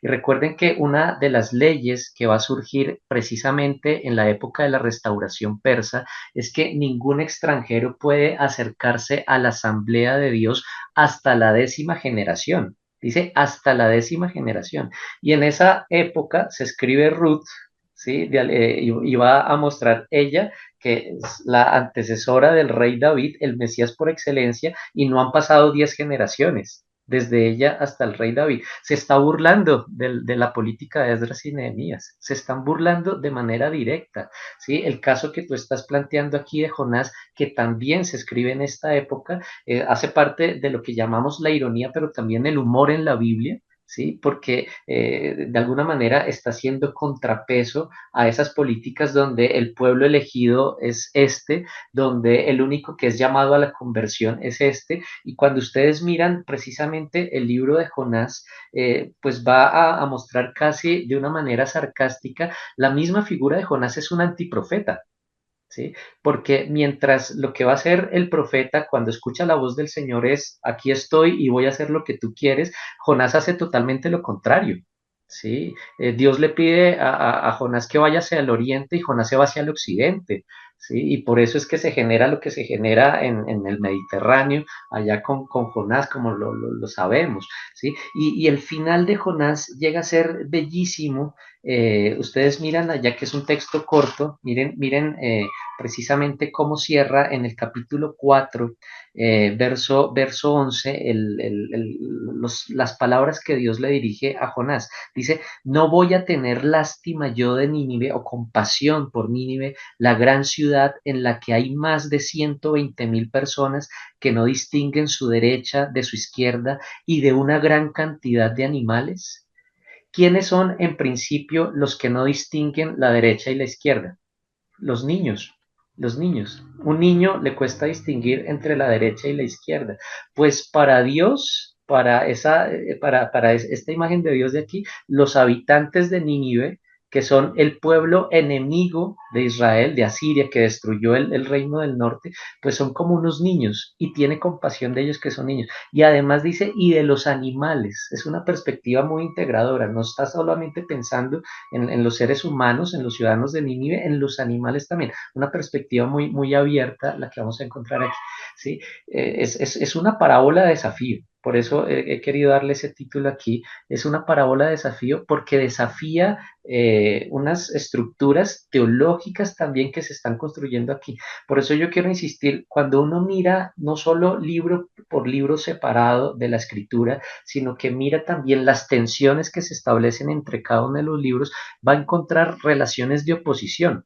A veces pensamos que la Biblia dice todo lo mismo desde Génesis hasta Apocalipsis y lo que en realidad encontramos son diferentes teologías, pero no solo diferentes, algunas opuestas entre sí.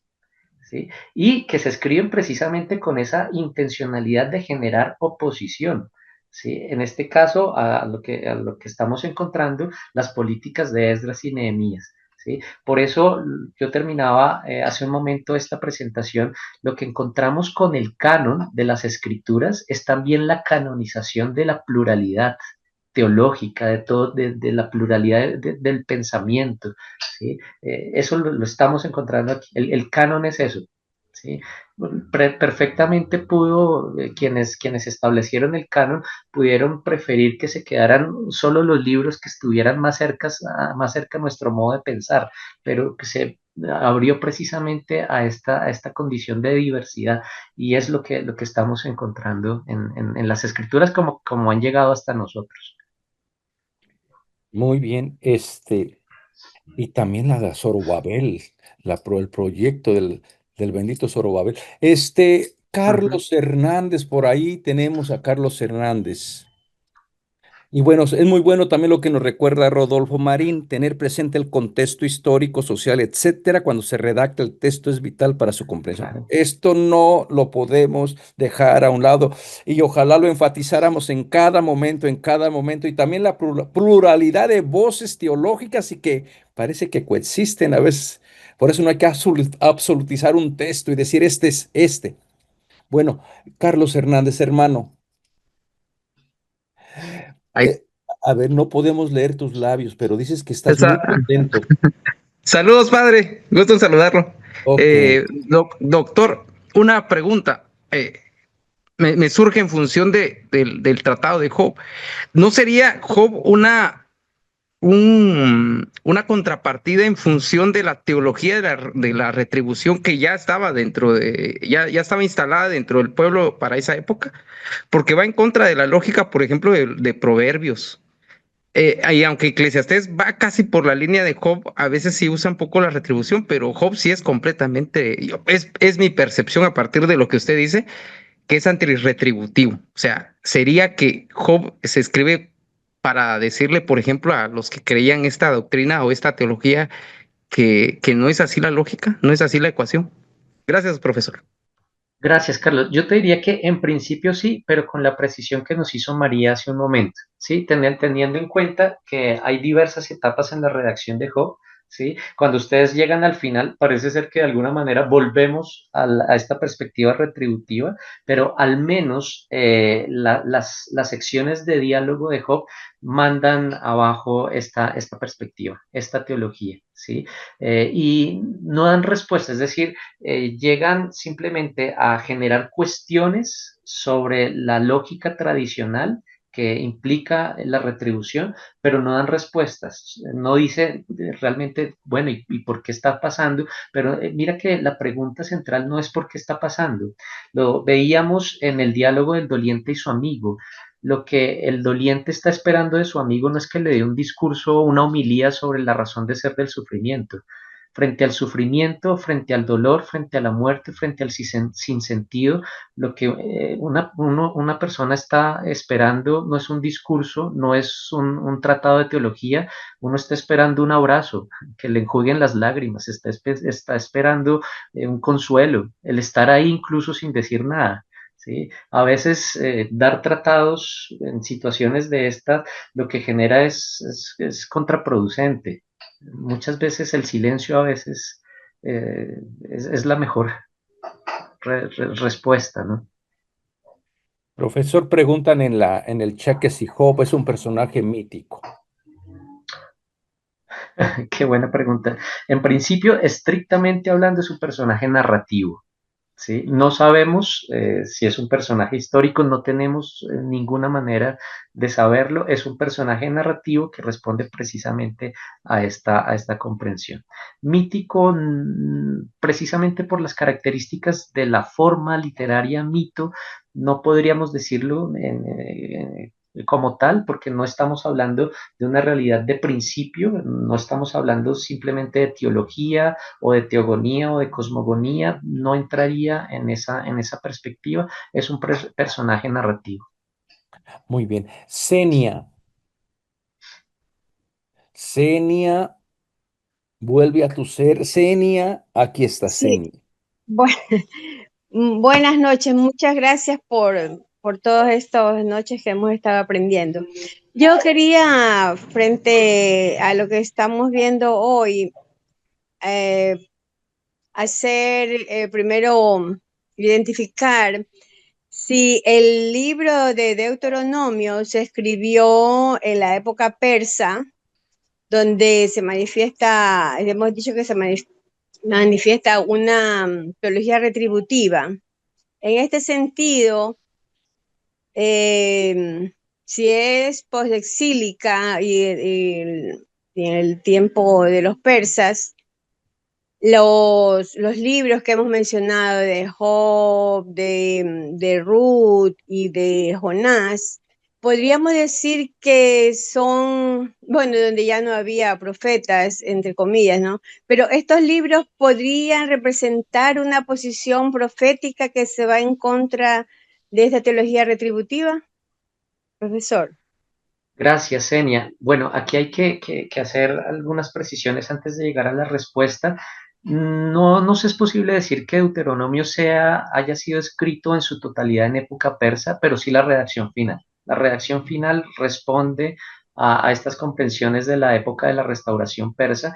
Algunos autores todavía sostienen que tendríamos algunas etapas previas de redacción, incluso antes del exilio.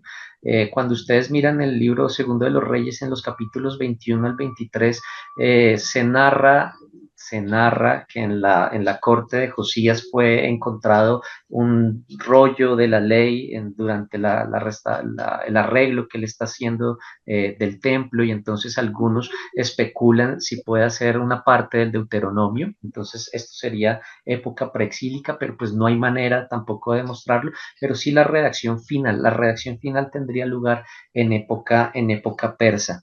En ese sentido, mira que lo que se está produciendo en esta época es bastante prolífico, ¿sí? Pero no solo se están produciendo textos oficiales, sino que desde otras corrientes hay textos que de alguna manera se oponen a esa oficialidad, como es lo que estamos encontrando aquí en el caso particular de Job. Tampoco sería preciso decir que ya no hay profecía. Vamos a encontrar incluso también en esta época los últimos profetas. Ustedes piensen, por ejemplo, en Zacarías. Zacarías posiblemente es de época posexílica, ¿sí? Vamos a encontrar algunos de los que se van a llamar los 12 profetas o los profetas menores también escribiendo por esta época. Por ejemplo, parte de Joel, parte de Ageo, parte de Malaquías, de Abdías. Parece ser que eso es periodo posexílico. Aquí en esta época, lo central en este pensamiento profético no va a ser simplemente la denuncia de la injusticia como lo tenían los profetas preexílicos, o no va a ser la consolación como lo tienen los profetas en el exilio, sino que aquí lo que vamos a encontrar en estas tradiciones proféticas después del exilio tiene que ver con el compromiso de la reconstrucción, ¿sí? Pero ese compromiso tiene que ser matizado, ¿sí? En respuesta a estas políticas que están surgiendo desde Esdras y Nehemías. Curiosamente, la respuesta matizada no surge de los Neviín, es decir, de los textos proféticos, sino de los Ketuvim, como lo estamos viendo aquí, ¿sí? De textos como Job. Ustedes han mencionado todas las tradiciones de Kohelet, etcétera, está empezando a surgir, es desde los Ketuvim.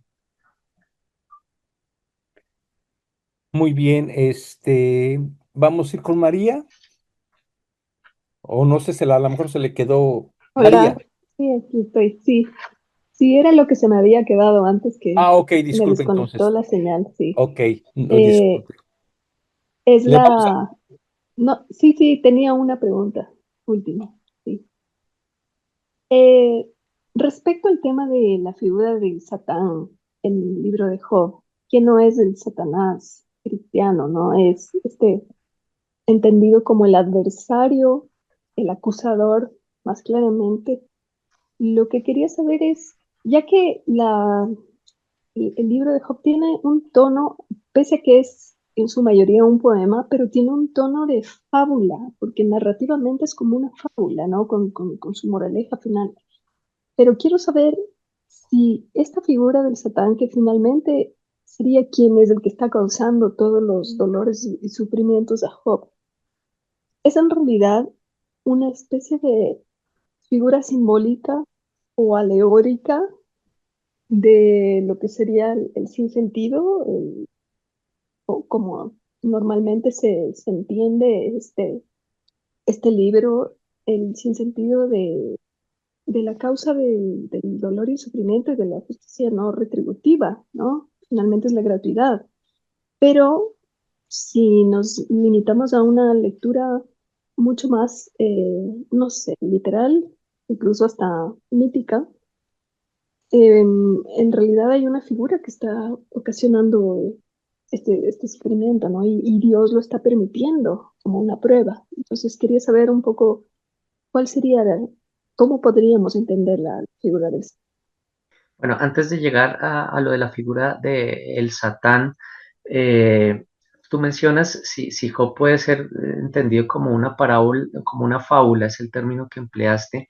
Yo soy muy cuidadoso frente a la tendencia de fabulización de los textos bíblicos. ¿Sí? La fábula, por su estructura, además de que hay una personificación de cosas o animales y entre los cuales interactúan, por lo general termina siempre con una moraleja, con un sentido moral. Job no es un caso de fábula. Sí vamos a encontrar fábulas en la tradición bíblica, por ejemplo, en el libro de los jueces vamos a encontrar estas plantas que hablan entre ellos y en el fondo están dejando también una perspectiva sobre la monarquía, en este caso particular.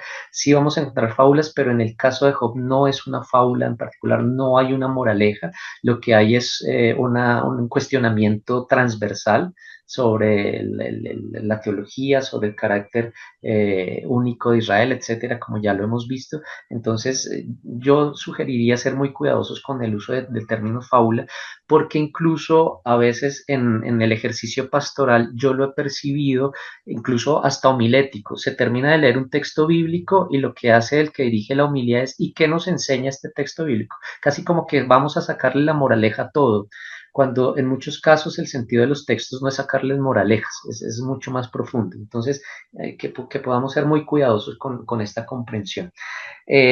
Ahora bien, desde yendo directamente a tu pregunta sobre el Satán aquí, más que un ser, una representación simbólica, etcétera, vuelvo a la indicación que decía sobre Job, es un personaje narrativo y en este caso el Satán, en cuanto a personaje narrativo, está inspirado en una figura de la corte de Persia, que lo hemos visto allá, cuya función es acusar. Esa es la función del Satán. Él hace parte de la corte del rey, ¿sí? Y como parte de la corte del rey, pues va a informarle al rey lo que él ha encontrado sobre el reino mismo y principalmente si ha encontrado alguno que llegue a blasfemar en contra del rey.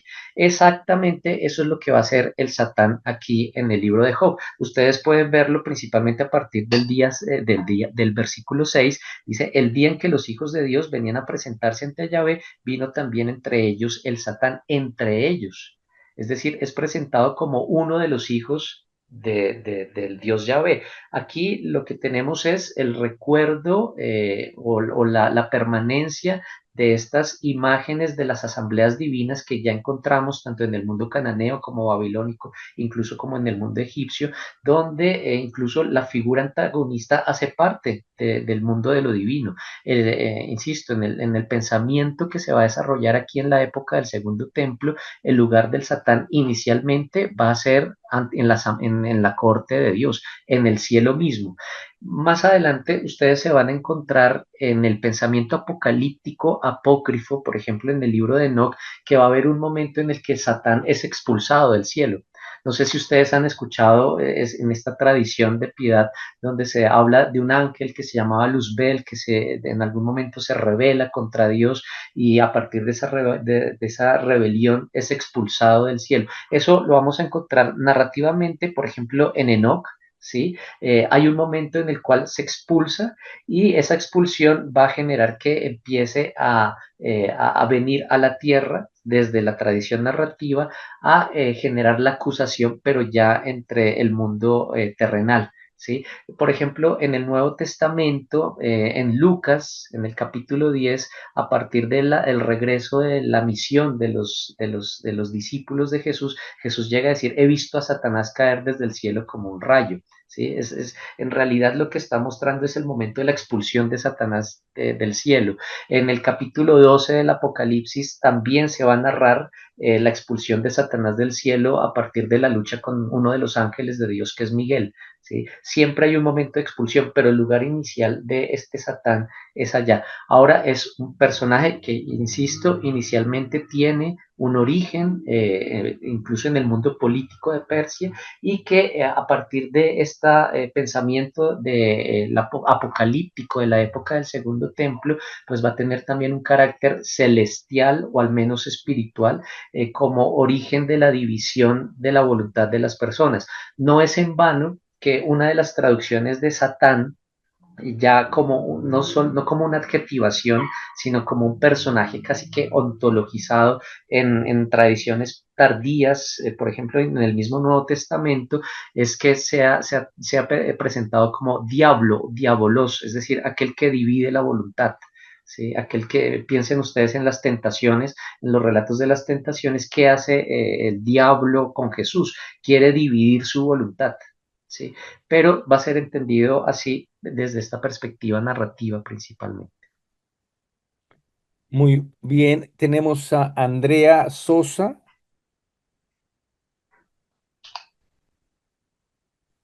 Hola, ¿qué tal? Buenas tardes. Muchísimas gracias. Yo me quedé pensando y quisiera proponerlo a ver si puede ser y si nos podría quizás iluminar un poco más. Me parece, sobre lo que pienso, me parece que en el libro de Job,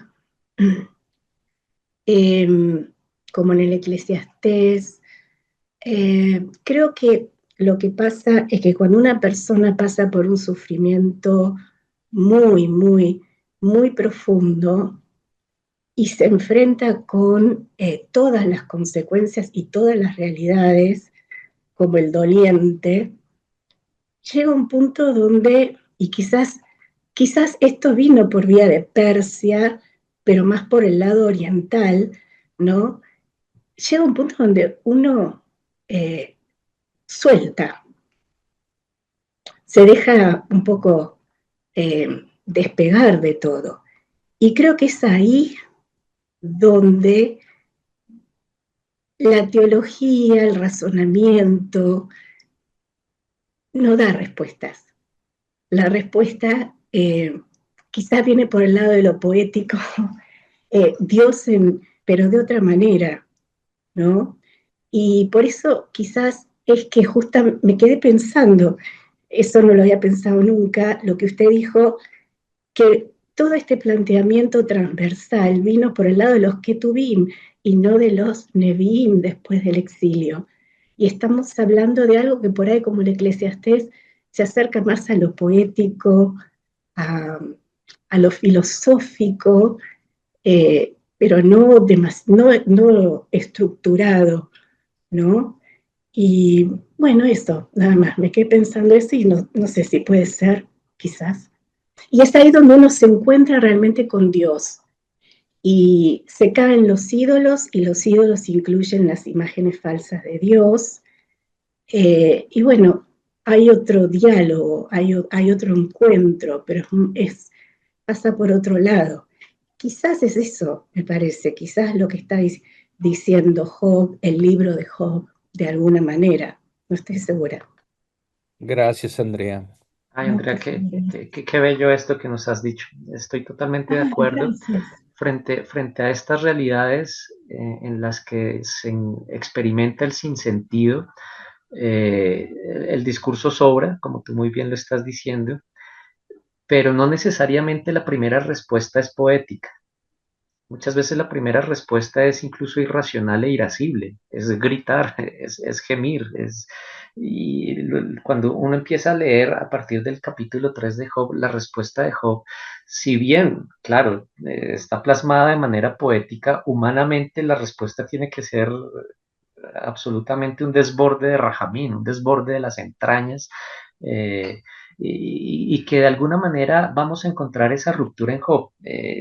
Cuando ustedes miran el capítulo 2, el encuentro o lo que Job habla con su propia mujer, la mujer de Job es el personaje más sensato de todo el libro. La mujer de Job es impresionante. ¿Sí? Dice en el capítulo 2, verso 9, entonces su mujer le dijo, ¿todavía perseveras en tu entereza? Maldice a Dios y muérete.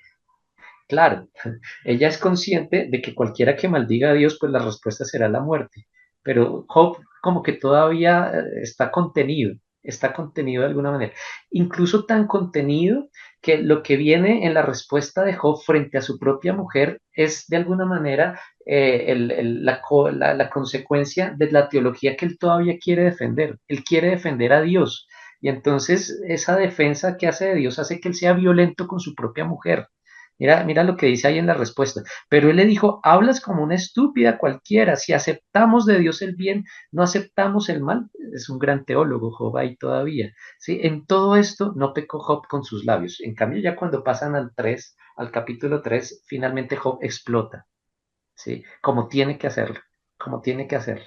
¿Sí? Y insisto, lo presenta de una manera lírica, poética, pero lo que hay aquí en respuesta inicial, humanamente hablando, tiene que ser incluso antes que la lírica, el grito, la blasfemia, incluso la maldición, ¿sí? No es en vano que cuando ustedes miran el capítulo 3 del Éxodo, cuando se habla del primer Shema, del que vamos a encontrar en el relato bíblico, el primero en escuchar no es el pueblo, porque cuando se le pide al pueblo que escuche hasta Deuteronomio, en el capítulo 6, verso 4, ¿sí? Cuando Dios le dice al pueblo, escucha a Israel.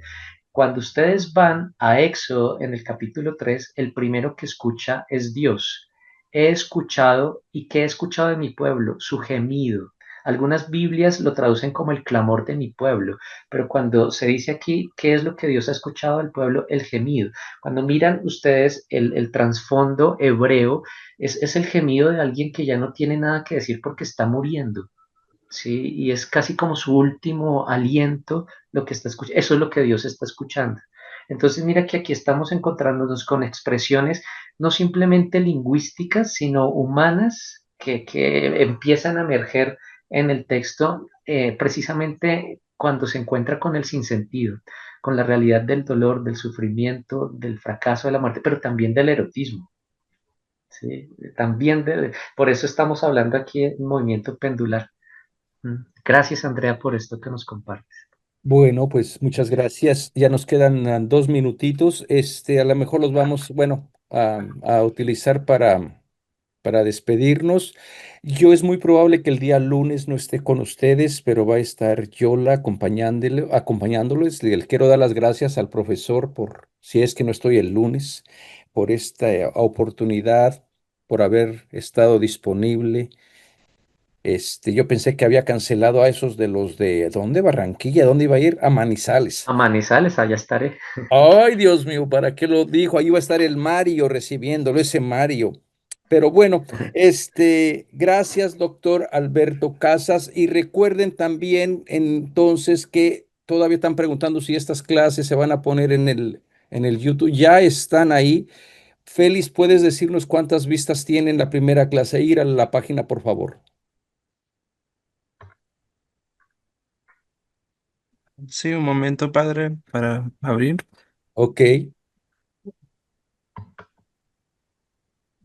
1300, la primera. 1300, ya tenemos la segunda clase, y muy pronto vamos a poner las otras clases, el resto de las clases. Así que muchas gracias de verdad a todos los que han participado y espero que se registren, estén pendientes de lo que estamos realizando. Siempre tenemos un curso interesante, algo que ofrecer para seguir madurando nuestra fe. Profesor, muchas gracias nuevamente y que Dios les cuide, les dé salud y a todas las personas que vamos a celebrar la independencia, que esta celebración de verdad sea de vida, sea de libertad, pero de libertad también con justicia para todos. Cuídense mucho y nos vemos muy pronto.